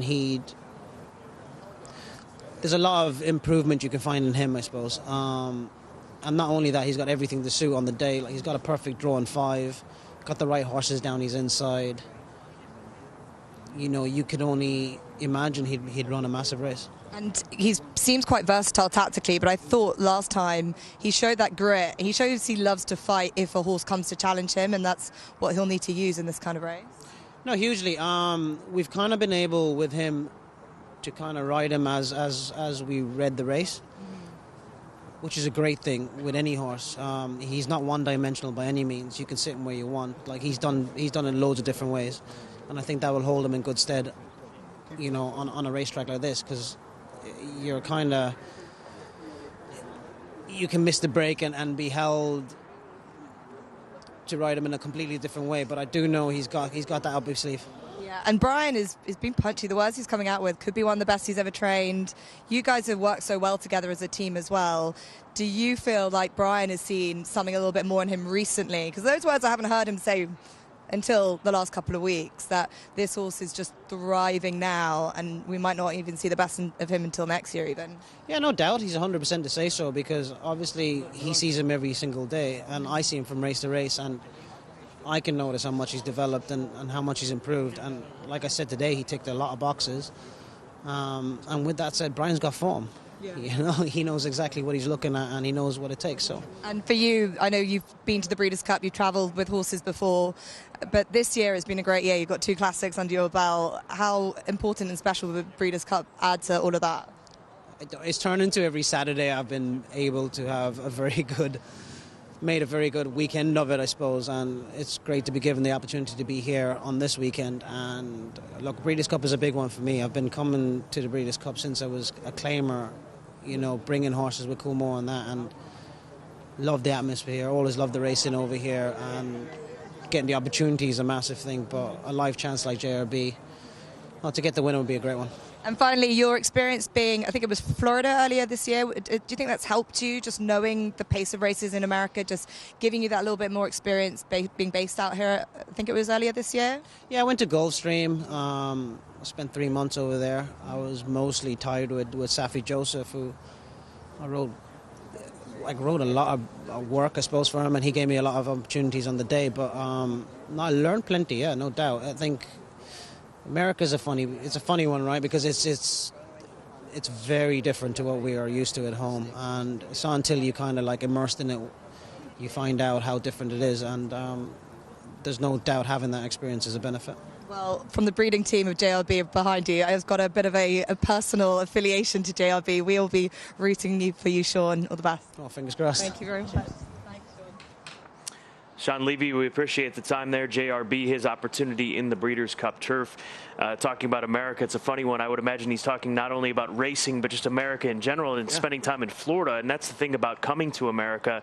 Florida's different from New York, is different from Kentucky, from California, from Texas. It's such a vast country, and there's so many different aspects of it. But from the racing perspective, it's pretty much the same across the board, sans going out to a place like Kentucky Downs. But Sean's had a very, very interesting run up until this point to get to where he's at. Yeah, I mean, if there's anybody that's got a background that can fit in anywhere, it's Sean Levey. He was born and grew up in Swaziland, came over to Ireland, part of the Aiden O'Brien Academy. He worked with Aiden, rode a lot of his, he became an apprentice. He rode a few pacemakers in big races for Aiden, didn't really get too many opportunities at the highest level. Went over to the UK, made his name gradually. It hasn't been overnight success for a Sean Levey. He has worked really hard, associated with the Richard Hannon team, and it's a shame actually that arguably his best horse that he's ever ridden, a horse called Rosalian, who won at Royal Ascot. You were there. He won the St James's Palace Stakes. He was due to run in the Breeders' Cup Mile, and he, for me, looked like the best 3-year-old. I think he's one of the best 3-year-old milers I've ever seen. Really? Rosalian. It's a shame that he got injured. And Sean was actually quite upset that he couldn't make it to the Breeders' Cup Mile, because that was going to be a big chance for him. So to see JRB emerge as a consequence through the season for Sean's benefit, has been hugely beneficial because he has really developed his skill as a rider, obviously as a person as well, to be able to do all these different experiences. But as a rider, he's got better and better every season. I know we say these sort of cliche things, but genuinely in his case, it is true. The better horses he's ridden, the better he's riding. Let's go back on course to catch back up with the group for Coolmore and Aiden O'Brien, Aiden's Army, as it's affectionately known. That top left, that City of Troy in the gold saddlecloth. Lake Victoria top right, as they've picked things up this morning. Simon? Aiden said yesterday the first day cantering was just an easy pace. Then they went a little bit faster yesterday, and I think they've taken it just a slightly bit faster. Incremental increases over the 3 days. City of Troy, that's him top left, right? He's at the second of that, is in between those two runners there. See what you mean. Once he picks up his pace, he jumps in the bridle, Rishi. I know a lot of people are talking about how hard they can go early and whether he can sit with them. I don't see that as a problem at all. Watching City of Troy's races all the time, I think the harder they go, the easier he will travel for Ryan. I don't think the pace of the race... I mean, in the Juvenile International, when they turned into the straight and they started picking the pace up, he kept increasing his furlong splits. He went from just under 12 to 11.24 to 11.07. He has got the ability to raise his game for a long stretch. You know, we're talking about a horse who is just very fast. He's very fast for a middle distance horse. That's where you got speed and stamina. That's what everyone breathes for, right? Yeah. I'm sure he's got the ability. He has got the ability to do it, but the surface remains the imponderable. We won't know until Saturday. Everyone keeps asking, will he? You don't know until you run the race. That's the bottom line. They can all train good over it. I trained 2 Grade 1 winners on the grass. They could breeze as fast as any dirt horse on the dirt, but if I ran them on the dirt, no good. What is it about that, Simon? Why is it so different from, I mean, it's obviously the same footing. You can travel fast over it, but why is it so different come race time over the course of the way that a race shapes up, that the horses can do what you just described, or not do for that matter? I think you can set up a contrived work of 5 furlongs, and in that small environment, I think a lot of good horses can do that. There's some turf horses that can't work on the dirt, period, but there's a lot that can.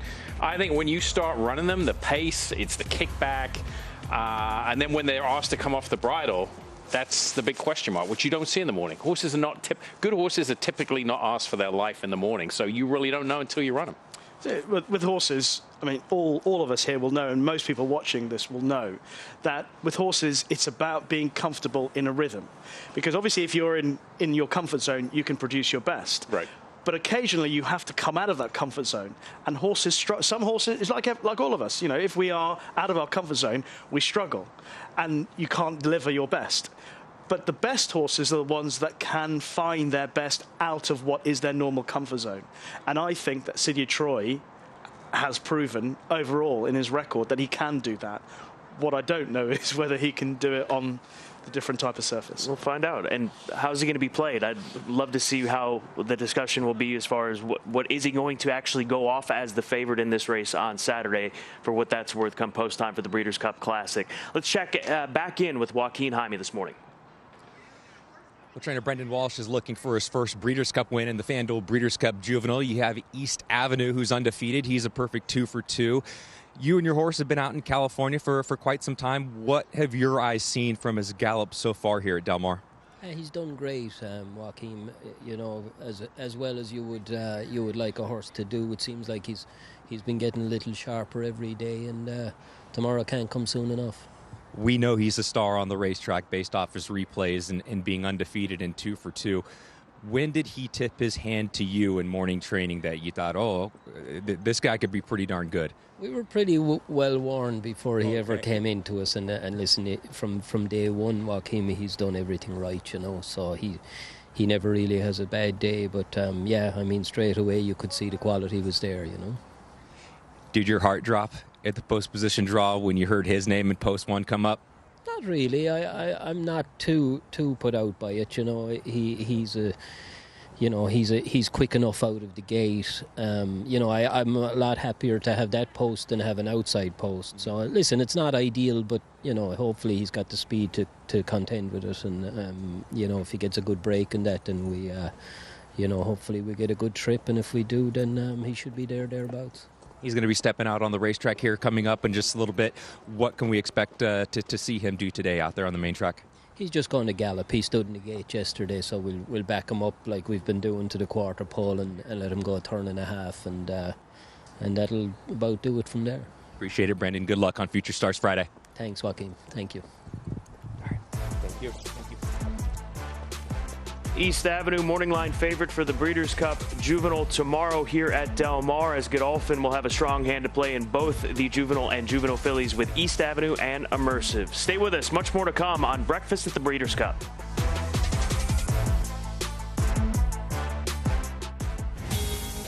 There's never been a better time to download the FanDuel Racing app. Sign up is quick and easy, so come join the fun. Personalize your very own race page with new and exciting handicapping tools and insights. And watch your favorite races live from over 300 tracks worldwide, including FanDuel TV right on your phone. New customers get a no-sweat first bet up to $500. If your first bet doesn't win, don't sweat it. Get up to $500 back as a racing bonus. Download the FanDuel Racing app now.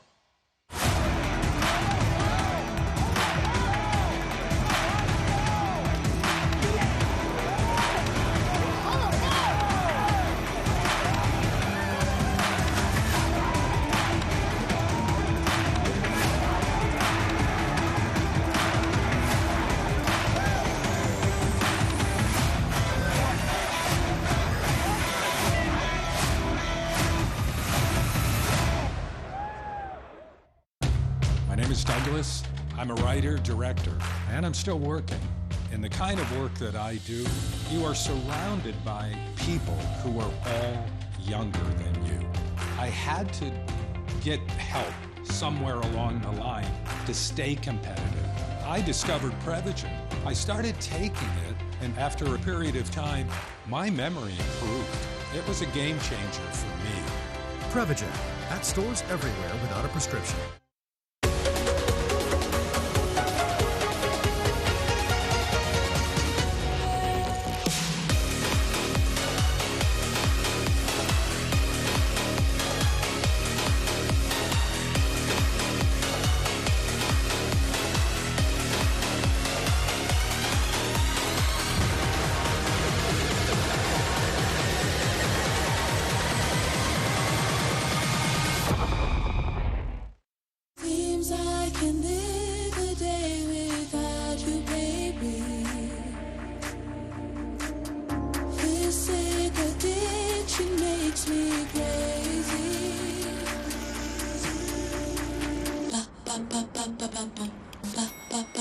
And I'm ready to.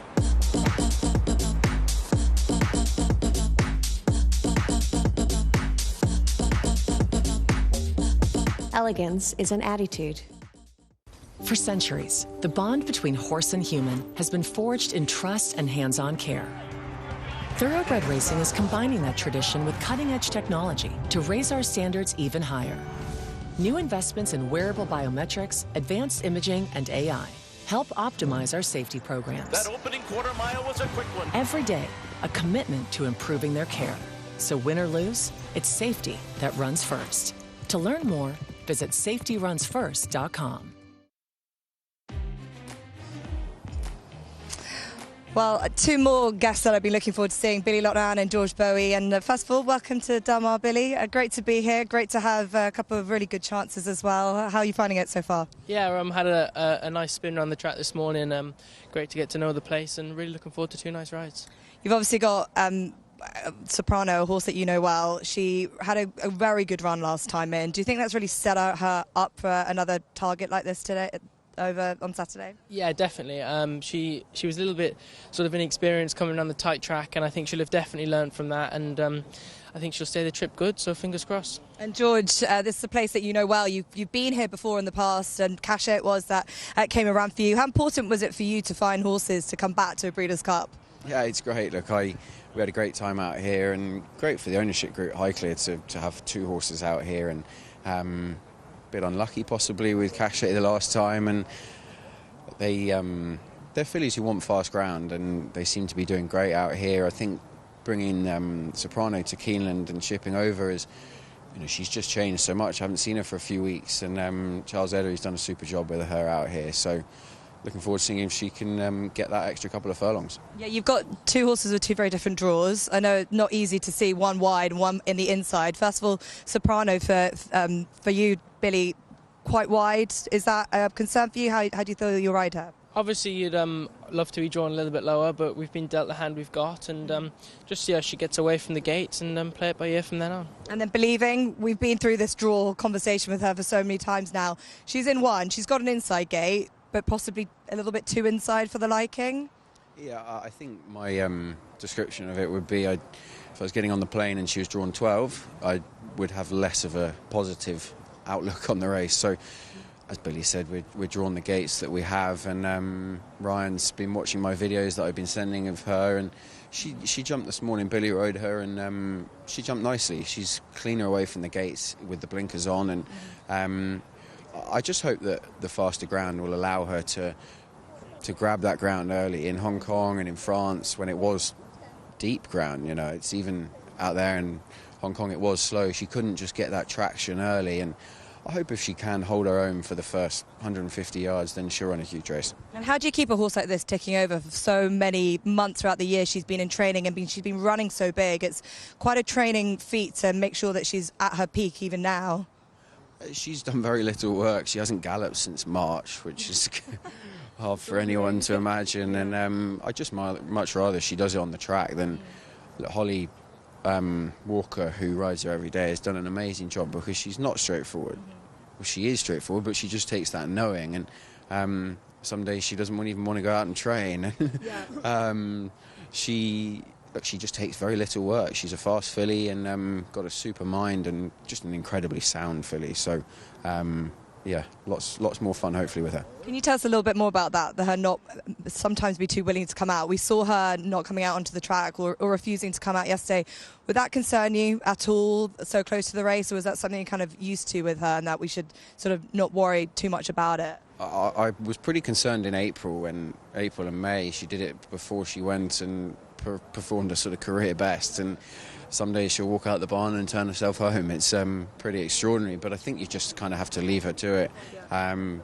Billy jumped on this morning and she was straight out and on the track, and we'll see how she goes tomorrow. But she won't do much into the run now. She'll just go out for a jog tomorrow, and she seems pretty good. Well, George, two big rides, big runs for you, Billy. You've got not just Soprano, you've got another ride as well. And I know you're heading off to Australia after this too. This is exactly where you want to be in this stage of your career, especially getting the confidence and support of George beside you. I'm very lucky to be in a privileged position to be sort of all over the world riding in big races, and I didn't think I'd be doing it my second year riding. Yeah, well, wishing you all the best of luck. Great to see you guys. Thank you. Thanks, guys. Thanks.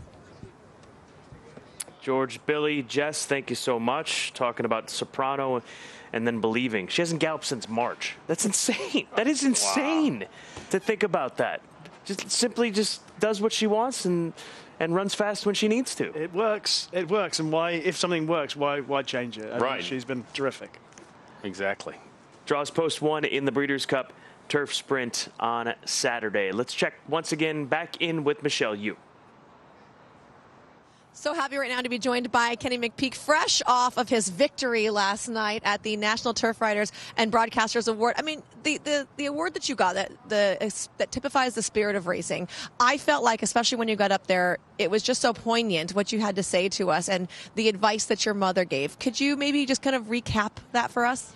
Well, as a young kid, actually out of college, I had finished my last class at UK, and I was up late with one of my roommates, and I said, wow, I got to get a job tomorrow. And he said something prophetic. What do you love? And I said, I love horse racing.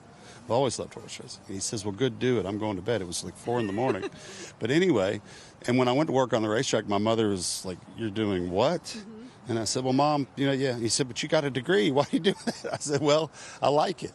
And so, I did mention my mom last night, and she always gave me really great advice. And like I mentioned last night, that she always said, speak in full sentences when somebody interviews you. Take your sunglasses off. So I took my sunglasses off, and she just said, don't say you know, and she was always she would critique those. But beyond that, she gave me a lot of good advice, and Mom passed away over 15 years ago. She was terminally ill back in 2005, and for those that remember the year that I took off, that was because she was very sick, and she subsequently passed away in 2008, early 2008. But, look, everybody's got somebody in their life that made a big difference, and my mom was that person for me, and like many people have mothers that are special. And I don't know, I wouldn't be here today if she didn't give me repeated advice. And I could go on all the things she would say that just resonate today. You show us you keep her close to you at all times, right? My favorite piece of advice that she gave, though, was always tell the truth to the journalists. Yeah, absolutely. Yeah, so they can be your friend or they could not be your friend. So anyway, yeah, but that was my mom. So she would say, when I first went to work on the racing, she said, you're doing what? And then after a couple of seasons, she said, can you give me Derby tickets? And I said, I think I can probably get you a box or at least a few seats, Mom. And after that, she was cool with it. She was like, okay. And she was alive when I won the Belmont in 2002.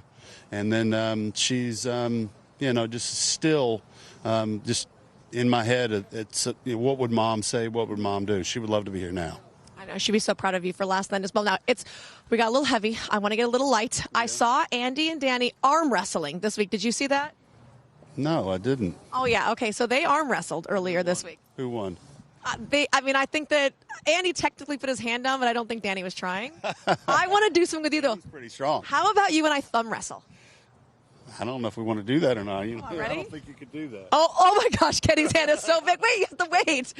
No, you haven't even started. Let's try one. Let's go. Okay, ready? 1, 2, 3, 4. I declare a thumb war. No. Come on. I can just swallow you. Oh, man, that was a little running out of content. Tiny thumb. Entertain people. People love it. They like competition, Kenny. Next time we're going to do a tug of war, guys. Thumb wrestling with Kenny McPeek. Only something that Michelle Yu would attempt on Breakfast at the Breeders' Cup. But going back to him thinking about his family and his mom, and I think that's one of the things about these moments and coming here and thinking about our parents that have helped us get to this point, remembering them and wanting to make them proud in these moments, Rishi. It really is, when you come to these big stages, there's a lot of reflection that goes on. I often say to people when they talk about what should we do in this sport, what do you think the future of the sport is? How do we get more people involved in it? And I always tell them, I think it's the responsibility of parents, uncles, aunts, granddads, the adults to introduce kids to the sport, because yes, the sport is what it's all about. But the reason why you're getting into it is because of the relationships, because you're forming the bonds through sport, whether it be baseball, whether it be NFL or whatever.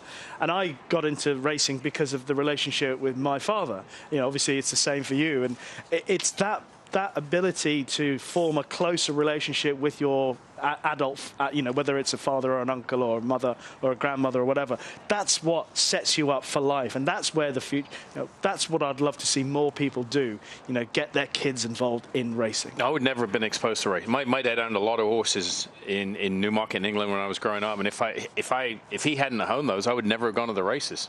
And I would never be sitting here today. I mean, and that's exactly what it is. That connection between father and son, or mother and daughter, or father and daughter, bring them to the races. That's where it all starts. Certainly does, and great stuff there from Kenny McPeek and Michelle, and just thinking back to what would Mom think, what would Mom say. There's plenty of that goes on for all of us that have lost our parents over the course of our lifetimes. As we take a live look out to Ramatuelle, she's preparing for the Breeders' Cup, FanDuel Breeders' Cup Mile on Friday, one of the marquee events of the entire weekend.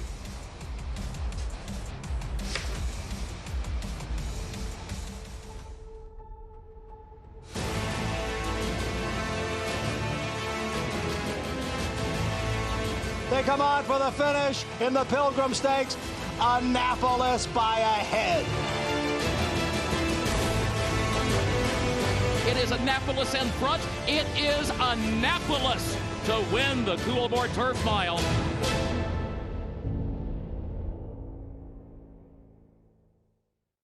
Researchers have identified 34,000 unique human feelings. But which feeling feels best? That would have to be winning. A chance of winning's what you get every day on FanDuel Casino's reward machine with a $2,000 top prize. Yes, winning is number one. It ranks higher than number 30, saying, I told you so. Told you so. Number 89, the feeling of catching your car keys with one hand. And number 78, thinking it's Friday when it's really Saturday. Those are pretty good, but not as good as new players getting up to $1,000 back in casino bonus and 350 bonus spins for the number one feeling, winning, which beats number 58, not jogging, and even beats number 18, the feeling of saving a kid from a well, 59 years later. The feeling of winning can't be beat. Feel it for yourself on the number one rated casino app, FanDuel Casino. Your memory is an amazing thing, but sometimes it can start to slow down. But did you know Prevagen can help keep your memory sharp? The secret is the powerful ingredient apoaquarin, originally discovered in jellyfish and found only in Prevagen. In a clinical study, Prevagen was shown to improve memory in subgroups of individuals who are cognitively normal or mildly impaired. Stay sharp and improve your memory with Prevagen. Prevagen, in stores everywhere without a prescription.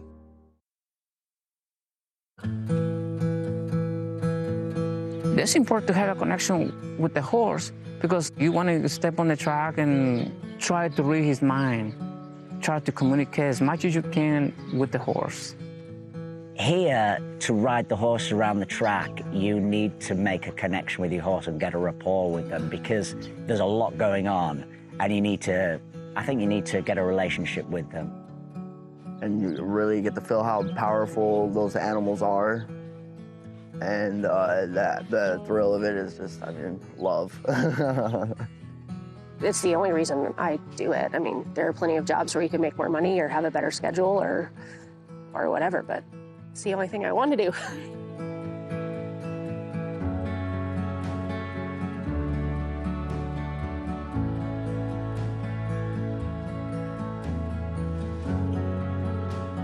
I've been doing this for like 26 years.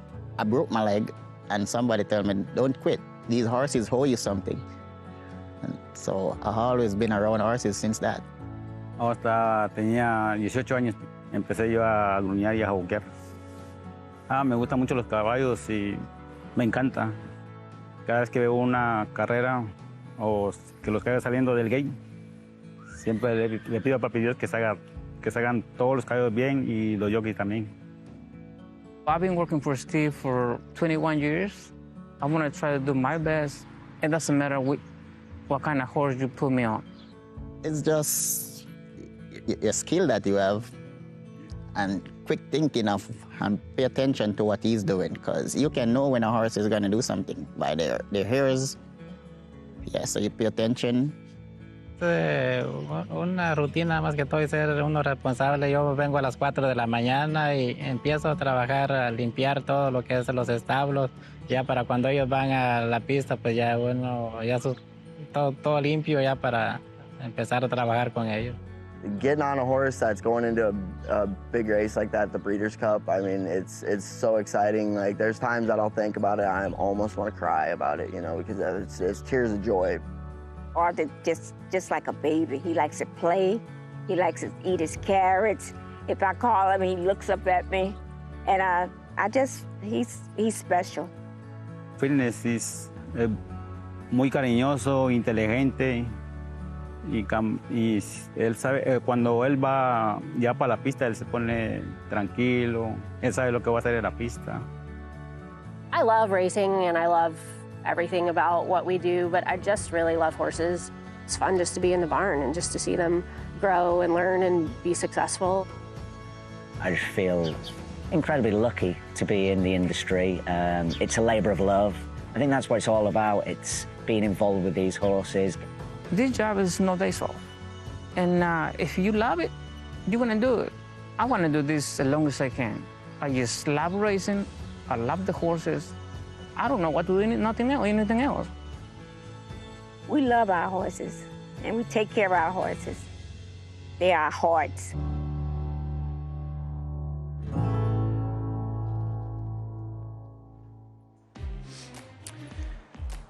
Great piece there from the Breeders' Cup and our friends at the TDN, and the connection between human and horse. It's been a century-long bond that has just continued on into the modern days, and you can see that from the voices of those that spend the most time with these horses. And you just referred, that's Irma. I would imagine. Did you have encounters with Irma during your days with she with was Bill the Mott? boss. Yeah, I worked for Bill Mott many years. She's been with Bill, I mean, must be 35, 40 years plus, at least 35 years.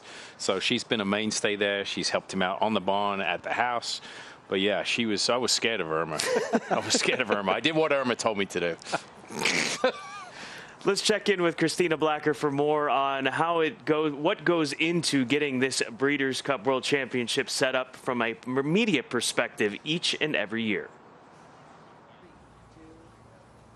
I'm joined by Claire Crosby, Vice President of Communications for the Breeders' Cup. Claire, you and your team take so much pride in this event, as well you should, and we're just hours away from the Breeders' Cup. What are you focusing on most as we get closer to Future Stars Friday and Championship Saturday? Well, we're just really excited to get out so many of the amazing stories of the contenders, the connections, 5 different continents, 80 international contenders pre-entered. So the global nature of the event and just everything coming to a culmination here in just a few short days. It's very exciting. It really does feel like the world has come to Del Mar this year, and a record number of pre-entries internationally. But you mentioned that bond between humans and horses, and that's something you've really focused on this year. Can you tell us about the new series that has showcased that magical bond? Yes, we were very excited to premiere the Breeders' Cup Connections series to put a focus on the bond between horse and human and the ecosystem of care that goes into these equine athletes and getting them ready for everything that they do. So it's been a series that's near and dear to our hearts, and we've been really happy to present it. And have you found it especially rewarding to get closer to some of those people that are so close to the horses? Because I think for all of us, of course, we fall in love with the horses, but you fall in love with the humans that love them as well. And so then you have this overwhelming bit of emotion for everybody's hard work coming together for these winners. Absolutely. There have been several moments in the editing room where we've said, oh, that B-roll just brought me to tears, because I do think it's so special to see that bond and not only at the higher level, but also people who might not necessarily have a spotlight shown on them. So to give people a chance to speak about the connection, the pride that they take in the work.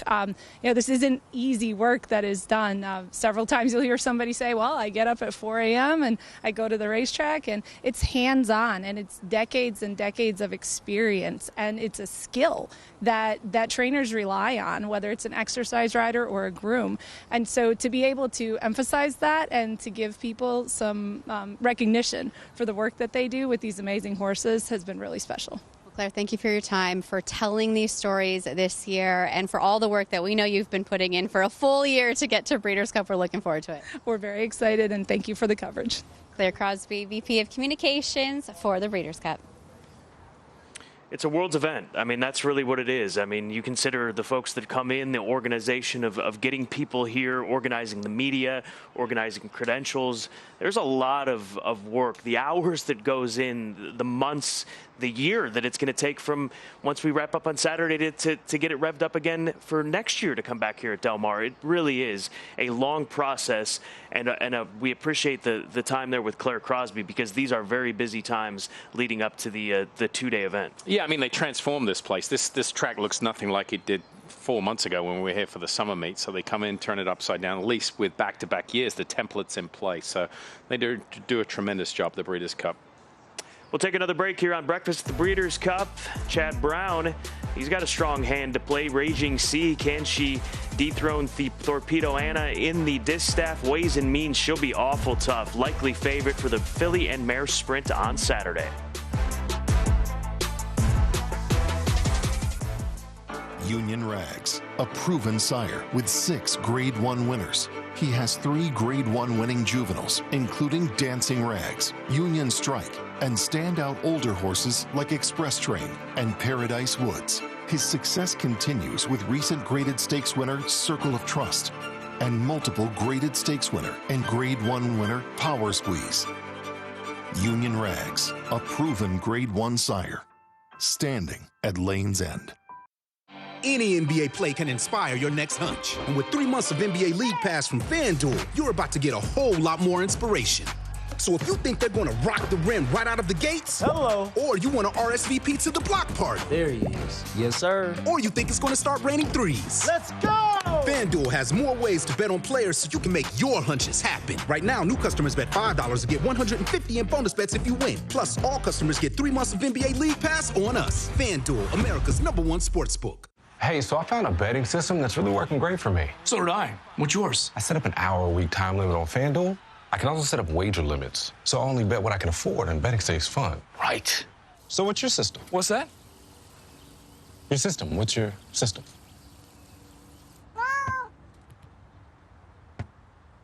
What is that? Every bettor has a system. Make FanDuel's responsible gaming tools a key part of yours. Your memory is an amazing thing, but sometimes it can start to slow down. But did you know Prevagen can help keep your memory sharp? The secret is the powerful ingredient apoaquarin, originally discovered in jellyfish and found only in Prevagen. In a clinical study, Prevagen was shown to improve memory in subgroups of individuals who are cognitively normal or mildly impaired. Stay sharp and improve your memory with Prevagen. Prevagen, in stores everywhere without a prescription. Spurs were younger. There's a look at one of the contenders for the Juvenile Phillies turf, Coretto, out there. Saddlecloth 855. As we take a live look out onto the course for one of the runners for tomorrow. It's hard to believe that I keep losing track that tomorrow's actually Breeders' Cup Day. Right. To remind myself, today's Thursday, tomorrow's Friday, which means it's game time tomorrow. Yep. Coretto for Graham Motion comes out probably one of the most productive preps for East Coast fillies in the Juvenile Phillies turf. That's a Miss Grillo. You got the top 3 finishes coming out of there. Coretto, she was 3rd that day and ran on. There were all kinds of issues in that race, if my memory serves me right. So I thought it was a pretty decent performance. Scythian, who beat her that day, is drawn right next door for trainer Bill Mott. She's looked tremendous schooling here earlier this week. This filly comes from a good family. Spooky Channel and a few other top runners for Calumet Farm out of that Kitten's Joy First Dam and Spooky Kitten. English Channel filly. Tend to see the English channels just get better each and every racing season, but this filly very good at the age of 2 to earn her spot into the John Deere Breeders' Cup Juvenile Phillies turf. She's 30-1 on the morning line. Jorge Ruiz, who Graham Motion rides so often back east, will be getting the opportunity to ride this filly. Maiden winner at Kentucky Downs on debut, going 7/8 of a mile, and then picking up that 3rd place finish in that Grade 2 Miss Grillo. So there's a look at Coretto, Calumet Farm. They had a very productive meeting at the recently wrapped up Keeneland Fall Meet out there in Lexington, Kentucky. Let's go to Michelle with more. Well, we just watched Forever Young schooling here at the gate. I'm joined by his trainer Yoshida Yahagi as well as his translator. Yoshi, can you tell us what you guys were expecting from him today? 今日はどういうことをやりたかったのか教えてください。ゲートの中に入って中でおとなしく忠実しているかどうかの確認だけです。We just want to check, make sure he can stand very well inside. That's we did plan. And were you guys happy with what you saw? 今見た感じでその様子見てすごい満足されて。はい、良かったなと思います。I can translate that. Yes, they were very happy. Also, everybody excited about the Dodgers win last night? ドジャースが勝ったことこれ嬉しいから来てるんですかっていう。もちろん日本人選手が2人いますしね、応援してました。Of course, there's 2 Japanese players in the Dodgers, so of course we cheer for that.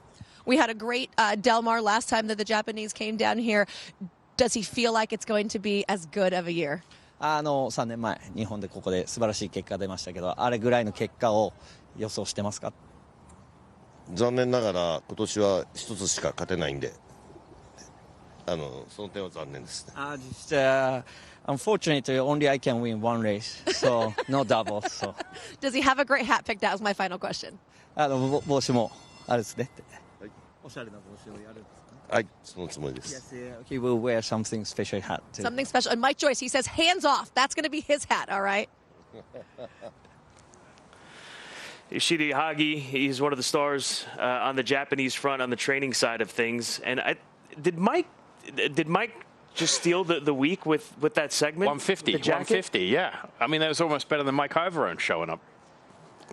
He needs to. I told him he needs to get one of those jackets made for their mare. Yeah, hang the moon. They need to have something done like that. But Yoshida Yahagi, I mean, we had a feature piece on him. He was great at the end. He goes, I'm the self-proclaimed king of Del Mar. I'm the master of Del Mar after what he did last time out. So, I mean, and I think that had a lot to do with so much participation this year. Because usually the Japanese won't travel young horses. They won't travel their 2-year-olds. But they're bringing a lot this year. So looking forward to it. And I like them repping the Dodgers shirt. Plenty of Dodgers apparel out here this morning for the Breakfast at the Breeders' Cup show. And a man that certainly was excited for the win last night for the Dodgers, Joaquin Jaime, but we're focused on the Breeders' Cup. Let's talk sprint, Joaquin. Yeah, Scott, that was one of the more stressful baseball games I've watched in quite some time, though.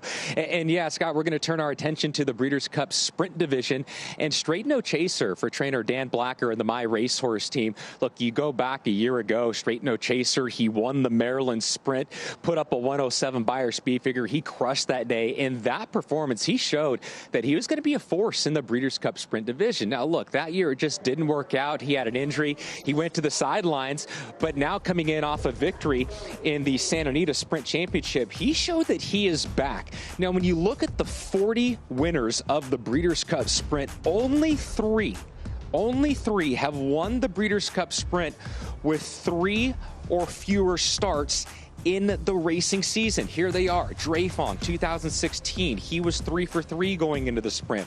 2013, Secret Circle. How about he only had 1 race? That was off an 18-month layoff. It was an allowance win before he won the Breeders' Cup Sprint at Santa Anita in 2013. And before that, in 2008, it was Midnight Loot, who finished 10th as the odds-on favorite in the Pat O'Brien off a 9-month layoff. That was the only start he had going into the sprint before he won it in 2008. Scott, interestingly enough, the 3 horses on that graphic that we're looking at right here, they were all trained by the Hall of Famer Bob Baffert. So it's not uncharted territory, Scott, that Straight No Chaser comes in this lightly raced, looking for Breeders' Cup success in the Breeders' Cup Sprint. It has been done before. These horses are fresh and dangerous coming into the sprint. He's got a very good draw, post position number 8 as well for Straight No Chaser. 1 for 2 in 2024, looking to take down the Breeders' Cup Sprint on Saturday. Just got to be fast. I mean, and that's exactly what Straight No Chaser is, Simon. But he's fast, and there's a lot of very fast horses in here. So that's going to be the thing. How does this thing shake out going into the turn? Something's got to give, and I don't know what it is, because Straight No Chaser, Raging Torrent drawn post 1, he's quick. The Straight No Chaser has got 2 horses to his outside, Mullican and Skelly, that are extremely quick as well. So far, we've seen all these runners. They're just one-dimensional. They're just fast horses. They like to go. They come in fresh. Joaquin's talking about lightly raced horses here. I think that bodes well for sprinters, but I don't know. I mean, I'm going to have a hard time with this race just because of the race shape, and it looks like 3 or 4, maybe 5 horses are going to be lined up on the lead. Who's the fastest of the fast? Who's the speed of the speed? It's very, very difficult to tell. Yeah. I mean, they are equally as fast when you look at their form and the splits that they put together. And if you're looking for the closer on the flip side of things, who is that horse going to be? Is it Nakatomi? Yep. Could Nakatomi benefit?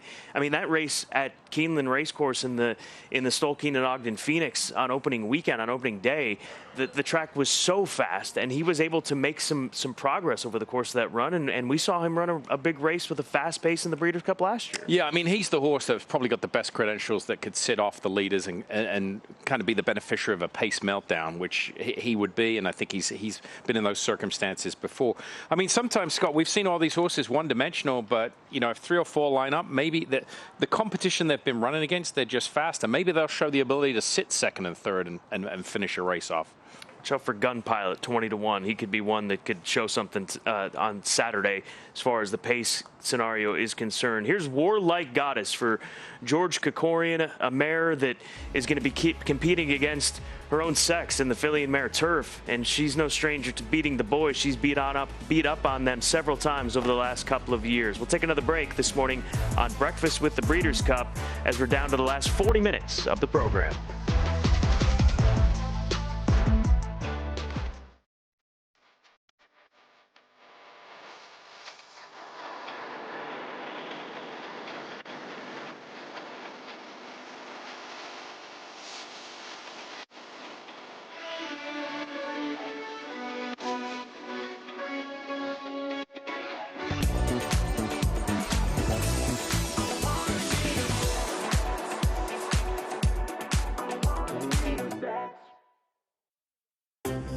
never been a better time to download the FanDuel Racing app. What are you waiting for? Sign up is quick and easy. There are 0 deposit fees, and withdrawals come super fast. Easily track your wagers, rapidly build new tickets, and quickly view potential payouts with FanDuel's My Bets experience. New customers get a no-sweat first bet up to $500. If your first bet doesn't win, don't sweat it. Get up to $500 back as a racing bonus. Download now. If only every adventure began with your makers of wishes come true.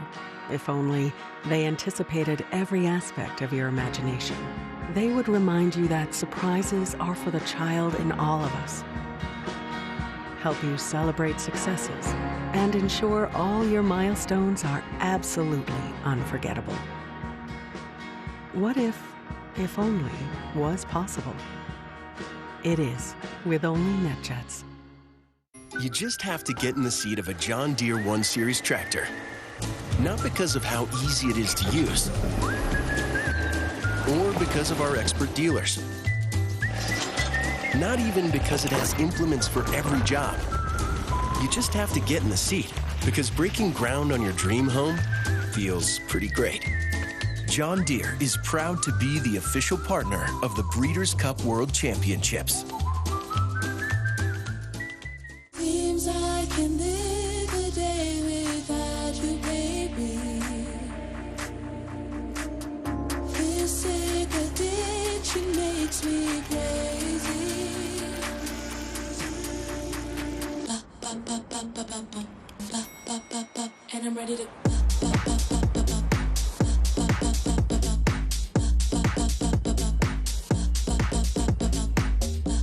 Elegance is an attitude. For centuries, the bond between horse and human has been forged in trust and hands-on care. Thoroughbred racing is combining that tradition with cutting-edge technology to raise our standards even higher. New investments in wearable biometrics, advanced imaging, and AI help optimize our safety programs. That opening quarter mile was a quick one. Every day, a commitment to improving their care. So win or lose, it's safety that runs first. To learn more, visit safetyrunsfirst.com.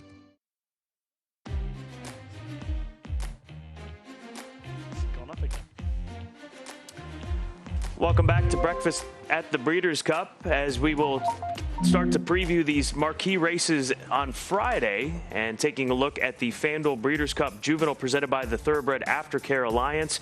Race number 9 on the card, 7:45 Eastern Time, 4:45 Pacific, out here on the West Coast.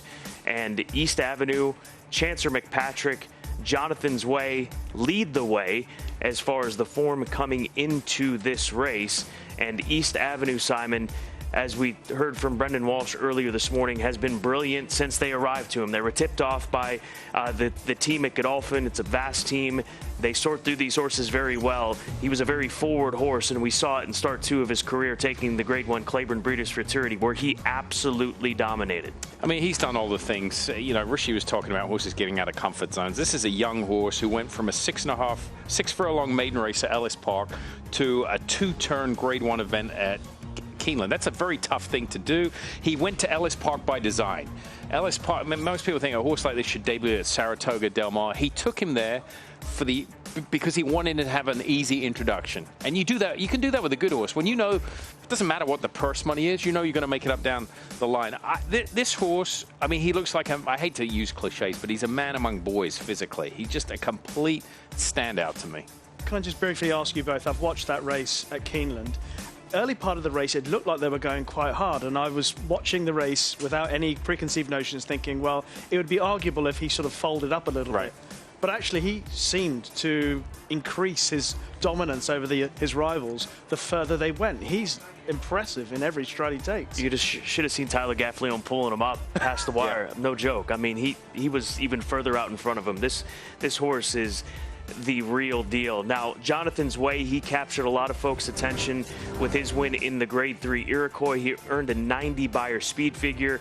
He's done nothing but go 1 turn over the course of his career. He's 2 for 2, Simon. He's by Vacoma, who's had a heck of a start to stud with this first crop of 2-year-olds. Not a lot of holes in what Jonathan's Way's done thus far. It's just the question of the 2 turns on Friday. That's the question mark. I mean, East Avenue's proven around 2 turns. Jonathan Way has to prove himself around that. He went from 6 to a 1-turn mile. Natural progression is now to this distance around 2 turns. He's got a lot of potential. He's by one of the highest 2-year-old sires in the country right now in Vekoma. There's a lot to like about him. Again, you know, I don't think he needs to be on the lead. He came from off the pace in his debut, and then as the race got longer, he showed a little more speed. So I think he's a little more versatile than what you see out of his last race. You talked about Vekoma. How about 34 winners from that first crop of 2-year-olds this season? Yeah, and then, you know, the other horse in there, Chance of McPeek. We've mentioned 3 top 2-year-olds without mentioning the name Bob Baffert. He's got a couple in there as well. This is one of the few Breeders' Cups where Bob Baffert's not going to have a morning line favorite. It's hard to believe, especially in this division. Getaway Car and Gaming, the 2 runners for Hall of Fame trainer Bob Baffert. We'll roll it back to race number 7 on Friday. This is the Grade 1 NetJets Breeders' Cup Juvenile Fillies, $2 million purse. We learned earlier this week of the defection of Non-Compliant, the number 7 horse who will not go for trainer Bob Baffert. He still has Noonie in here. American Bikini, the American Pharaoh filly out of the Bernardini First Dam, comes in from Japan off of consecutive victories, but a race that, as far as the wagering is concerned, likely goes through immersive for Godolphin, who started off her career undefeated. She's picked up a pair of Grade 1 victories and recently did not exactly what we saw from East Avenue, but was very impressive in her win in the Grade 1 Darley Alcibiades on opening weekend at Keeneland. Yeah, I mean, you're exactly right. The fillies equivalent that weekend, and kind of more of a workmanlike effort. You know, she's not drawing away with absolute ease here. She's just grinding it out and getting it done. Got the pedigree to improve as the races get longer. Next year, looking to her as probably be a potential top class 3-year-old. But I think this is a tough race. I mean, Snow White, who's a maiden, she's never won a race. Came out probably one of the best 2-year-old maiden races in the country. That was back on the 1st of September at Saratoga. You got the top 3 finishes out of there. Scottish Lassie comes back. This is a tough race, and I don't think American Bikini's without a shot too. I've been lucky enough to see Scottish Lassie walking around the barns, and she's an impressive looking filly. She's tall, but there's a lot of strength already about her. And I had a look at this win when Snow White. She's beaten by 9 lengths in the end. I think overall we're talking about a hugely talented filly. And she's got to answer the 2-turn question. She's a daughter of McKinsey. They didn't give a lot of money for her back at Ocala in March, $85,000 purchase, but she's a Grade 1 winner, and she's now worth 7 figures plus. But she really did improve in that second start, and her ability to quicken was very, very impressive, Simon, in that Frizette. Very impressive. I mean, that was a solid performance, and like I said, good maiden race. So this is a well-matched race. Even a quick kick for trainer Tom Amos is going to benefit from a quick pace meltdown. Yeah, she was second in that Darley Alcibiades that we just showed you back. And then there's American Bikini for the Japanese connection of Silk Racing. Ryan Moore will ride her for the first time. She's got that American pedigree, which we've seen them lean on so frequently in building up their breeding program over in Japan and coming internationally, not just here in the Breeders' Cup, but we've seen it in Dubai, we've seen it in Saudi, so the program in full swing, and this filly part of it. Where would they be without Sunday Silence? Right. You know, what a stallion he has been. We talk about horses that have had influence in the sport. Sunday Silence's legacy continues this very day. She's actually been forward-going in her 2 wins in her 3 starts, so it'll be a different test for her, but I like the fact that she can do that, because obviously she'll need to show that ability to lay up with these American horses. But like with all the horses in these juvenile races, you just don't know how good they really are yet. But my takeaway is you like American Bikini, Rishi. I actually like Scottish Lassie, if I'm honest. Okay. Did not take the bait. I had that earlier in the week. Did you already? With Joyce, yeah. Typically. Yeah. Championship is on the line on Friday in the NetJet Breeders' Cup Juvenile Fillies.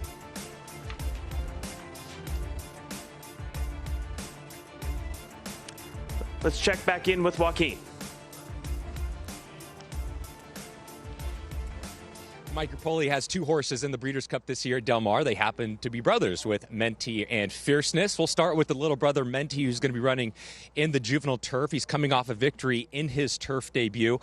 How did that come about to go ahead and switch him to the turf after a couple dirt races?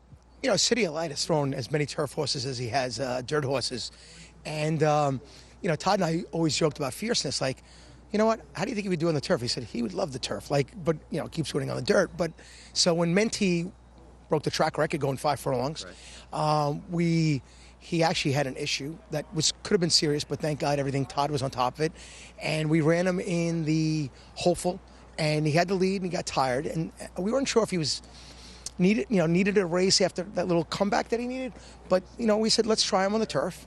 And he took to it like a champ, and he won the Futurity, and he looked really, really good. And, you know, everyone thought it was a win, and you're in for the Juvenile Sprint. And we said, no, let's go a mile and see what we got with him.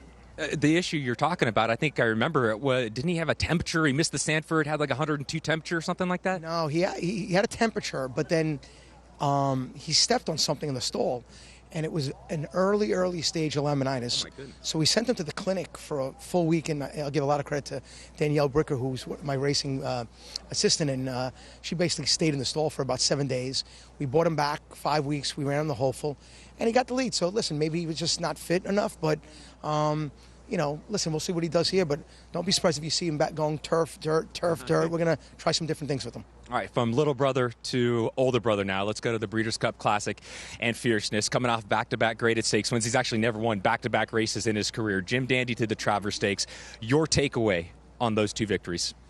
You know, just spectacular. I mean, again, I give Todd so much credit. You know, after the Kentucky Derby, you know, I've been a proponent of 2 weeks off and 3 weeks after for the Preakness, and the Belmont is crazy. You know, even though he came in 15th, it's like Todd said, Mike, if he won this race, it took so much out of him. You know, he wasn't a big horse, so let's maybe think about the Belmont. And at the Belmont, you know, I wanted to run there as bad as anything, and I ran Mindframe, ran second. But Todd said he's not right. And I said, hey, you know what? He'll come back at 3, he'll come back at 4. Let's not worry about it. Let's get him right. Jim Dandy, Todd said he was doing great. And it's funny, right after the Jim Dandy, we thought he just maybe needed more spacing. So in 2 separate interviews, Todd said to a group of reporters, we'll probably train up to the Breeders' Cup or another race in September. And I said the same thing. And then 5 days into it, Todd's like, listen, he hasn't even, like, you know, missed a beat since what he caught. So maybe he's just maturing. So we talked about it. We said, listen, if he runs great in the Travers, that's great. And if he runs bad, he'll win the Breeders' Cup, you know, because he's on off. He's on off. Why not? What do we got to lose? He wins. And then, honestly, it was the race of the year, in my opinion, and not just because I won it. The Philly in Sierra Leone and 47,000 people at Saratoga. It was really, really special, and he's been training great since. And we've been very patient with him. And you know, Todd and I are, you know, we're friends before trainer-owner relationship. I mean, you know, he treats me like a shitty friend and an owner, but I'm not going to say that on TV. But we have a great relationship, and he's the expert, man. He's the best. I asked Todd this same question the other day, but for you, out of all the great horses that you've owned, has this been the most frustrating horse? Because he can be brilliant and win by 13, or he can lose by 20, and sometimes you just don't know what version of fierceness you're going to get. Is that just been the frustrating part with this horse? Joaquin, I've been in this game now 20 years. Early 30s to early 50s now. To have a horse this great, like, he's won 5, he's lost 3. I take that any day. I mean, it's such a. I mean, he's won. He won the Juvenile. He's a champion. He won the Florida Derby. He won the Jim Dandy. He won the Travers, and he's going to be the favorite in this race.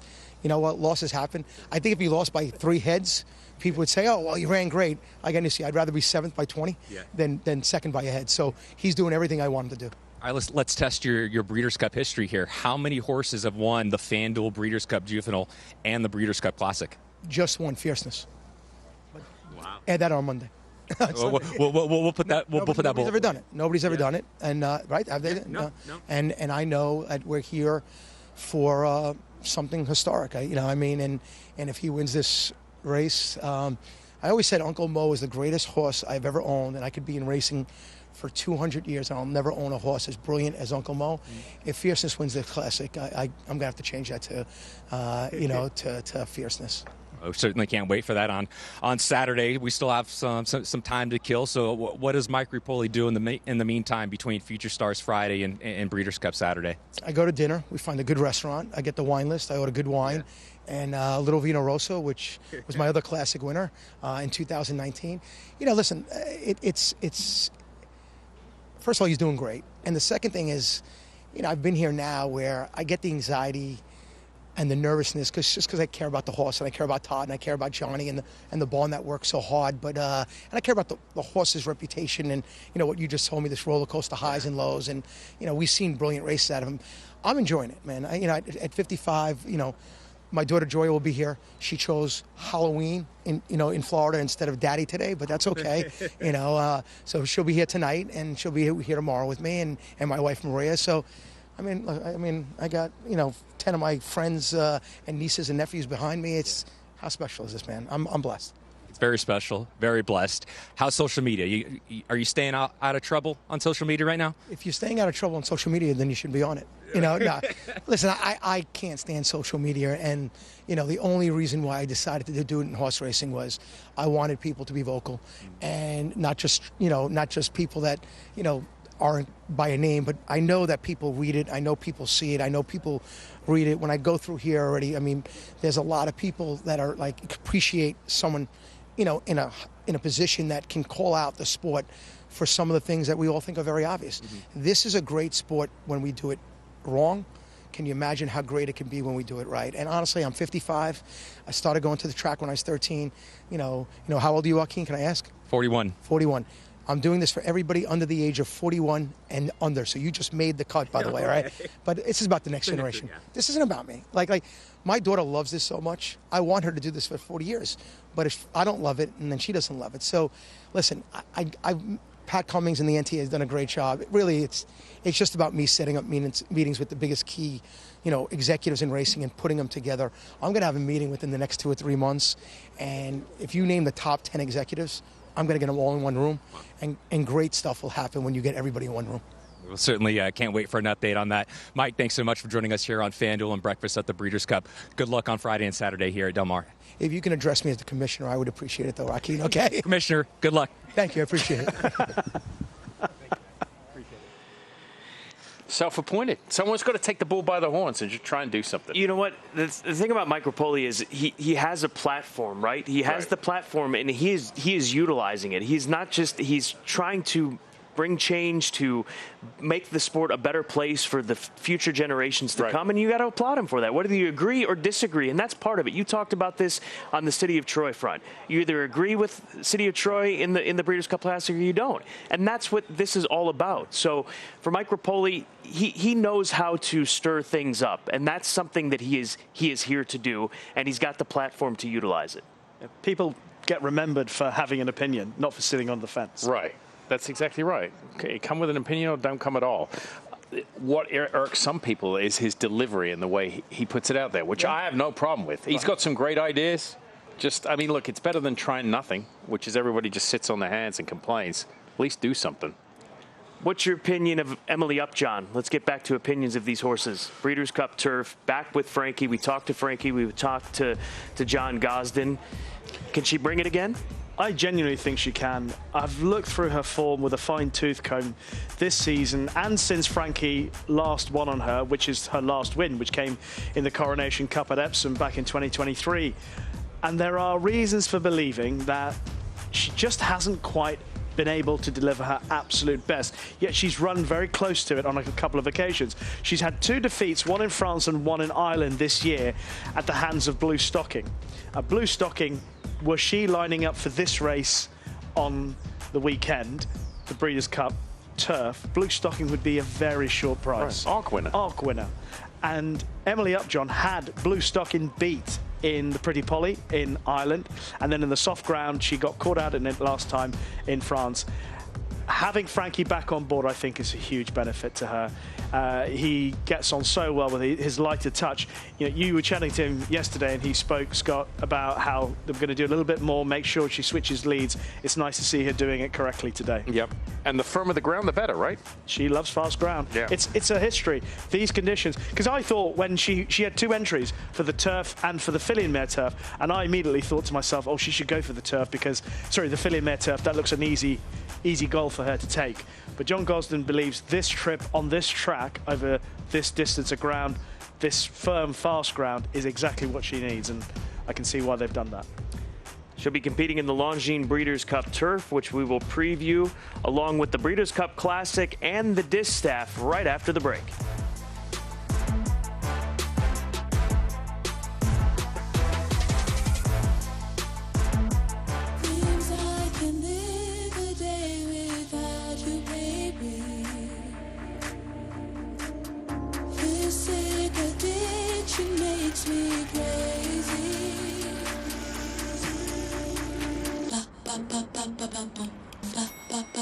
And I'm ready to.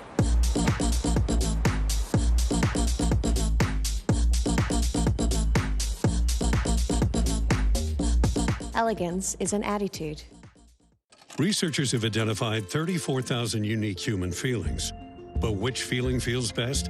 That would have to be winning.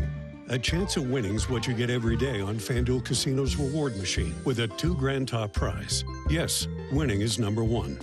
It ranks higher than number 30, saying, I told you so. Told you so. Number 89, the feeling of catching your car keys with one hand. And number 78, thinking it's Friday when it's really Saturday. Those are pretty good, but not as good as new players getting up to $1,000 back in casino bonus and 350 bonus spins for the number 1 feeling, winning, which beats number 58, not jogging, and even beats number 18, the feeling of saving a kid from a well, 59 years later. The feeling of winning can't be beat. Feel it for yourself on the number 1 rated casino app, FanDuel Casino. My name is Douglas. I'm a writer, director, and I'm still working. In the kind of work that I do, you are surrounded by people who are all younger than you. I had to get help somewhere along the line to stay competitive. I discovered Prevagen. I started taking it, and after a period of time, my memory improved. It was a game changer for me. Prevagen, at stores everywhere without a prescription.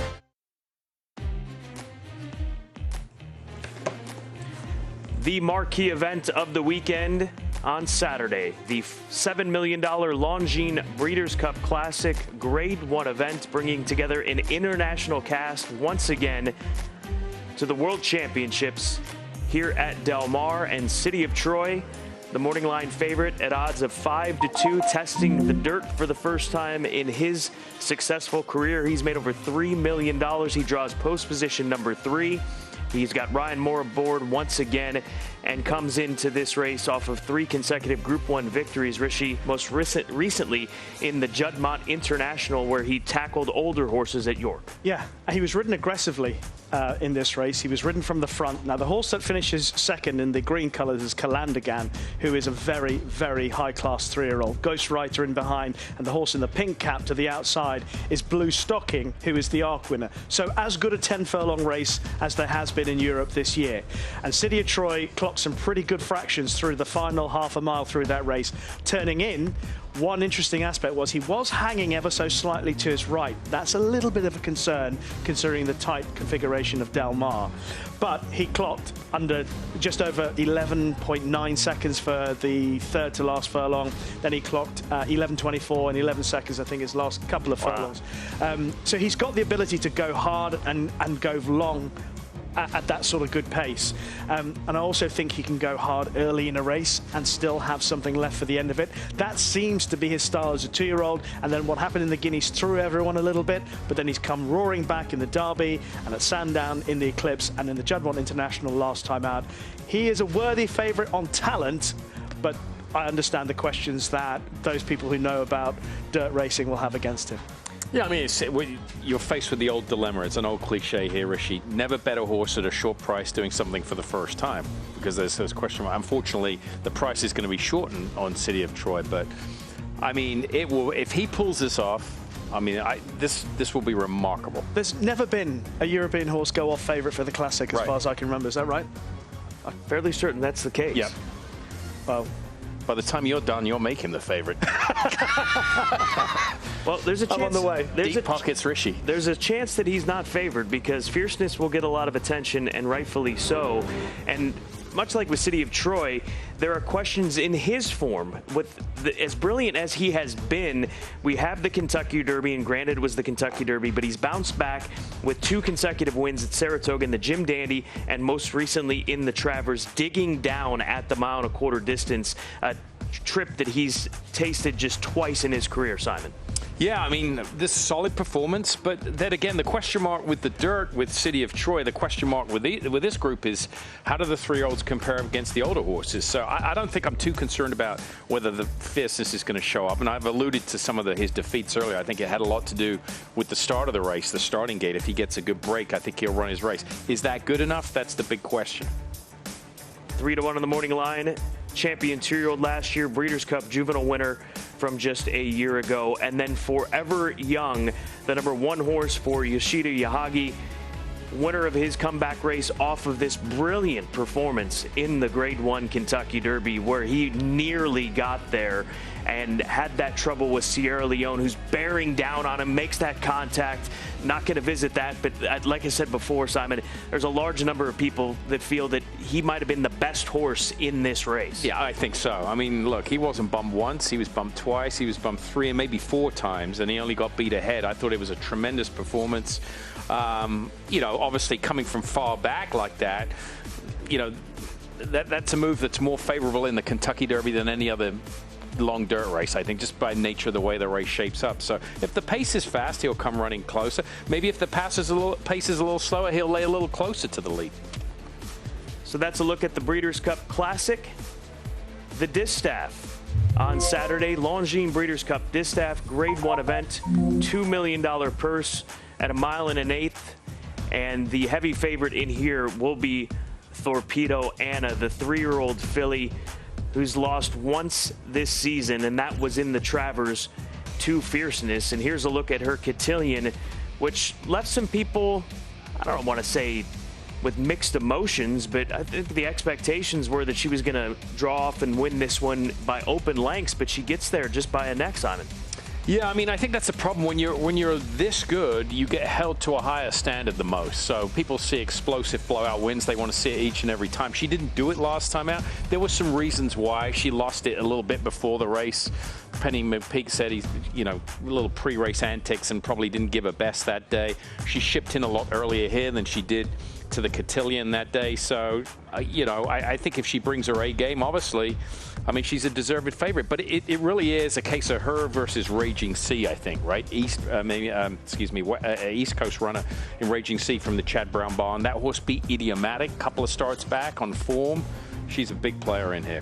She certainly is, and a 4-year-old filly, daughter of Curlin Rish, 3 consecutive wins, as Simon referenced, beat Idiomatic, and then winner of the Beldame in her most recent start. She's steady. She just comes on that attack. She makes steady progress over the course of these runs, and she's got Flavian Pratt in the saddle, who's handled her brilliantly throughout the course of her career. Yeah, one thing I like to see about horses coming into a race like the Breeders' Cup is that they are battle-hardened. They can dig in and fight. You just see from that performance there in the Beldame, she is strong, she's hard, she can take a battle, and she's a live contender. I like the Japanese horse as well. Yes. Got to mention Awesome Result. Yep. Another progeny for Justify, supporters of Justify to look forward to. Has put together a really good record. Cornwall bred, if you look at, I think it's opened out Charleston and Weiner. I think that's a division of the Cornwall crew here. She's unbeaten. She's 7 for 7. This is obviously a big step up in class and competition to what she's facing, especially when you're tackling the likes of Raging Sea and Idiomatic, or excuse me, and Raging Sea and Thorpedo Anna. But Yataka Taki in the saddle, no stranger to these big stages. That's the storyline. Yeah. I call him the Japanese Mike Smith, right? I mean, they've got to be kind of knocking at the same age, similar sort of credentials.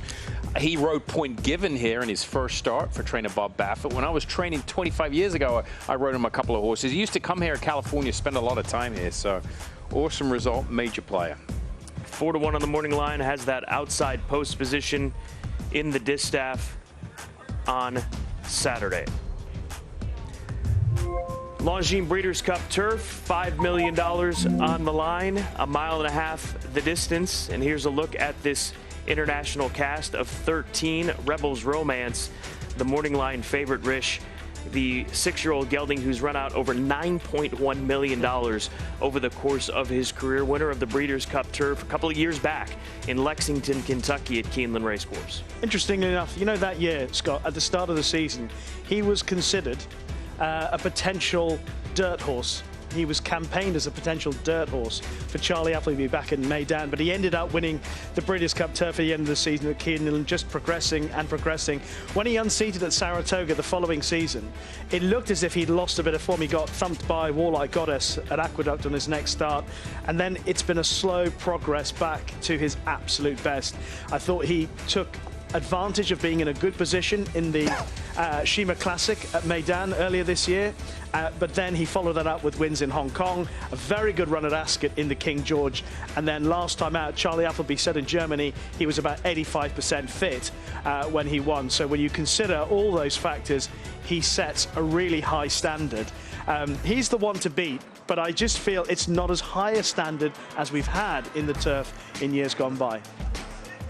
There he is training earlier this week at Del Mar, preparing for a return to the Breeders' Cup stage. As we take another look at the field, and JRB, the number 5 horse for Brian Meehan, a Zoffany Colts. He doesn't have the resume that a Rebels Romance does, but he doesn't have the age either. He's a 3-year-old. No, he's a very good and talented horse. He won at Royal Ascot. He beat a horse called King's Gambit. Was probably a bit lucky to win that day. King's Gambit didn't get a great run, but he's proved himself subsequently. He was second to Economics, who, of course, one of the best 3-year-olds that we've had in Europe. He won the Irish Champion Stakes, where he beat Auguste Rodin. And then he went to France and he won the Prix Dollar on Arc Weekend. Anmart, the horse in the blue colours down on the inside, didn't run up to his best that day. He's bounced back and won the Champion Stakes. Al Mackin was chasing him down at the very end of the race. I had a question mark going into this race about whether or not the distance of the race would be just a bit of a stretch at the moment. His connections, his trainer Brian Meehan and Sean Levey, think that in time he'll stay 1.5 miles. But I have that little doubt. He's got to improve on his form a little bit, and he's also got to prove he stays. And then Emily Upjohn, the mare taking on the boys, opting for this race, a longer trip than that of the filly and mare turf, Simon, and recently third behind Blue Stocking at Longchamp midway through September. Her credentials are there, but it's been a long time since this mare has visited the winner's enclosure. Yeah, it has. I mean, she's got the backlash, she's got the form. Her third place behind Blue Stocking, I think, looks pretty good. And to Rish's point about, I wouldn't say this is the deepest Breeders' Cup turf ever. I think if you're ever trying to come back and get into winning form, this is the right spot for it. Kind of understand why John Gosden elected maybe for this over the filly and mare turf. Shrewd trainer, of course. So we'll see. And what a fitting, I presume it'd be a fitting end to her career as a race mare, right? John Gosden alluded to the fact that it's likely to be her last run. And she's been a wonderful racehorse for her connections. This season hasn't really panned out exactly as they would have wanted, obviously. But I think there are valid excuses as opposed to just repeating excuses for excuses' sake. I think they've genuinely been valid excuses for why she hasn't shown her absolute best. And I think being reunited with Frankie Dettori on fast ground in this sort of field is the perfect setup for a finale. I think there's no question this race goes through the Euros coming in, but as far as the U.S.-based contingent and the best opportunity for a U.S.-based runner, likely Farbridge, the number 6 horse for LSU Stables and Christophe Clement, a runner that was good at the age of 3 last year. Simon, he won the Belmont Derby Grade 1 event in July, and then didn't quite maintain that form, not running bad races by any means, but he's really come back into his best form in his career in his last 2 races in New York. Yeah, I mean, he's ridden the ship completely from what we saw in the spring. He's turned the table on horses that were beating him. Originally trained by Christophe Clement, he was sold by the ownership group, Todd Pletcher took over the training. Now he's back with Christoph, and it's resulted in 2 back-to-back Grade 1 wins. And I think Joe Rosario, you mentioned Vittoria board Emily Upjohn. I think Rosario and Farbridge have a good connection. It's the best U.S. chance, but I still think it's a big step up for the U.S. runners in here. One of the marquee events of Breeders' Cup weekend, the Grade 1 Loughnane Breeders' Cup Turf.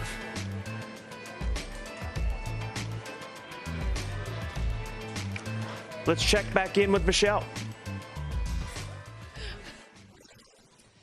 You never know who you're going to run into on the backside. I'm catching up with Don Chatlos, who 20 years ago trained a Breeders' Cup winner by the name of Singletary. And this Breeders' Cup goes down in history because you guys literally almost brought down the house. Can you tell me about it? It was crazy. Yeah, well, Billy and David Flores and I took a picture yesterday because yesterday was actually the 20th anniversary day yesterday. And, yeah, I mean, good memories. And they did almost bring it down. They were running down the up escalator. It was the craziest thing you ever want to see. But we lived it up for the one that we won. Now, do you think back every Breeders' Cup about that day? I do. You know, you can't help but think about it.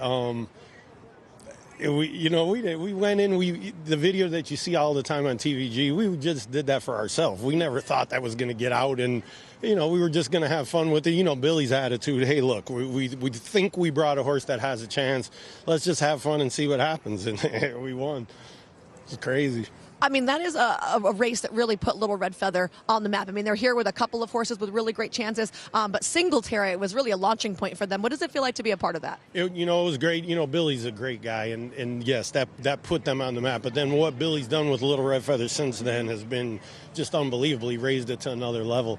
But, yeah, he did. He helped all of us. I mean, I think that was David Flores' only mount that day, and he won. And so, yeah, it helped all of us. Now you're here at OXO Equine this week. How's it different than being a trainer? Well, it's Will's first and Larry's first, so I kind of stayed in the background. I want them to enjoy their first like I did with Singletary. Little different because I've watched this horse grow up since the day he's born. We did the matings, Larry and I, with in Still Regard and Beau Recall, and so it's a little different from that perspective, but still fun. I appreciate the time, Don. I hope you have another great Breeders' Cup memory. Thank you. That was awesome. Donnie Chatlos, Singletary success, now the right-hand man for Larry Best, OXO Equine, one of the premier owners in the sport who has got into the breeding game, supporting his stallions. And Minaret Station, he's going to be a long shot, but his turn of foot, the way that he kicked on and won that race at Keeneland earlier this month, certainly is a horse that you've got to keep an eye on for a long shot possibility. Let's once again check in with Jess Stafford. Well, it's been a bit of a good 24 hours for trainer Stuart Williams beside me, a horse that you've nurtured. Pandora's Gift went through the sale ring last night in the first sale that Keeneland has had here at Del Mar for horses entered for the Breeders' Cup. And Stuart, you can tell us about the filly and what she realised last night. Yeah, well, she's made $850,000, which is a fantastic price. I mean, we paid €28 for her as a yearling. She's been brilliant for us. We've had a great journey with her. We brought her over here to race 2 months ago. She's raced fantastically, really fitted in well over here. And she's been sold to the Clermont stable. Unfortunately for us, they don't want to race her on Saturday night, so we don't get to have a runner in the Breeders' Cup, which is a bit sad, but we can't have our cake and eat it, and the plan was to bring her here to sell her, and we sold her for a fantastic price, and everyone's really happy. Yeah, well, first of all, congratulations, getting the price that you want. As you say, that a plan to bring her over here, even hatching the plan, how did that come about, the coming over here and thinking we could work backwards from a Breeders' Cup and the sale? Well, basically, she likes fast ground and she likes racing round a bend. We'd run out of options in Europe for her, really, so we were looking further afield, and we spotted the races that were worth quite a bit of money at Kentucky Downs. When I actually spoke to Adrian Beaumont, he said, you're not quite rated high enough to get in. And that's when we started searching for some other races. And it was actually the shipping agent that from Lucy Greer that found the race at Presque Isle Downs for us to run in. And we hatched a plan to go there and try and win that race. And we were slightly unlucky to get beat, broke the track record and only got beat a neck and didn't have a great trip round. So then she bounced out of that race, come out really well, and we decided to leave her here and try to come here after Keeneland. Yeah, I suppose, there's two sides to every coin. If she hadn't shown her abilities in that race, perhaps she would never have made the money that she did last night. So she really proved to, the international and American interest what she could do. Yeah, that's right. I mean, probably if she'd have run ordinary at Prescarl Downs, we'd have probably taken her home. But because she ran so well there and she bounced out of that race, we decided to run at Keeneland. And we decided then between us that if she won enough prize money there to pay for the entry here. The entry was $30,000. So she finished third and won enough prize money to pay for the entry. So we thought we'd roll the dice and come here. Yeah, and obviously race might not be for you there now, but how much has this opened your eyes and the doors to what could be achieved with horses that you've trained in the UK, with ideas of America, wherever it could be, and I'd imagine there's fire in your belly to get another Breeders' Cup contender? Yeah, for sure. I mean, it's been fantastic. I mean, I've only just flown in last night, but it's so special to be here. It's some of the best horses in the world, the best trainers in the world, all in the one place at the one time, on a fantastic day by the beach as well, and it's fantastic to be here. To get a horse just to get here, let alone compete in the race. So it's a dream, really. It's a dream. We hope to find another one. It also, that you have to have the owners to do it, and the family own this horse. I own a share in it myself. My mother, brother-in-law, and his sons. And everyone's pulled together in the same direction and tried to come over here.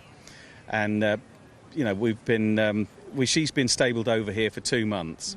So Pete McDermott's been looking after her for us, Kelly Colgan as well. So she's been based at Fair Hill, shipped down to Keeneland, and then they've come over here with her. So they've done all the work with her. So it's been a big team effort to get her here. The shippers have put in an enormous amount of work as well. There's a lot of logistics behind it, and the paperwork has been enormous, which I didn't even dream about how much paperwork there was going to be. But it's all been worth it. Yeah, and a testament to you guys at home to nurture and bring her along, and to have a horse like this that can show what you guys can do and the connections that you can build through it. That gives you so much excitement as opposed to reinvest the hard-earned money that you're going to go home with. Yeah, well, I think we've got a good reputation at home, but obviously we're not known internationally, sort of thing. So hopefully horses like her. I plan to hopefully travel Quinault as well. I think he's worth a shot at trying to come for some of these races too. So at some stage we might be back with him, but I hope it showcases what we can do. We're not a big stable. We treat all the horses individually, and we punch above our weight for what we can spend at the sales. Yeah. Well, I know it's probably a little bit bittersweet, but you go home with an amazing story and a wonderful result last night, and we look forward to seeing you back at the Breeders' Cup one day. Yeah, it's been a great experience. Thank you. Well, thank you so much.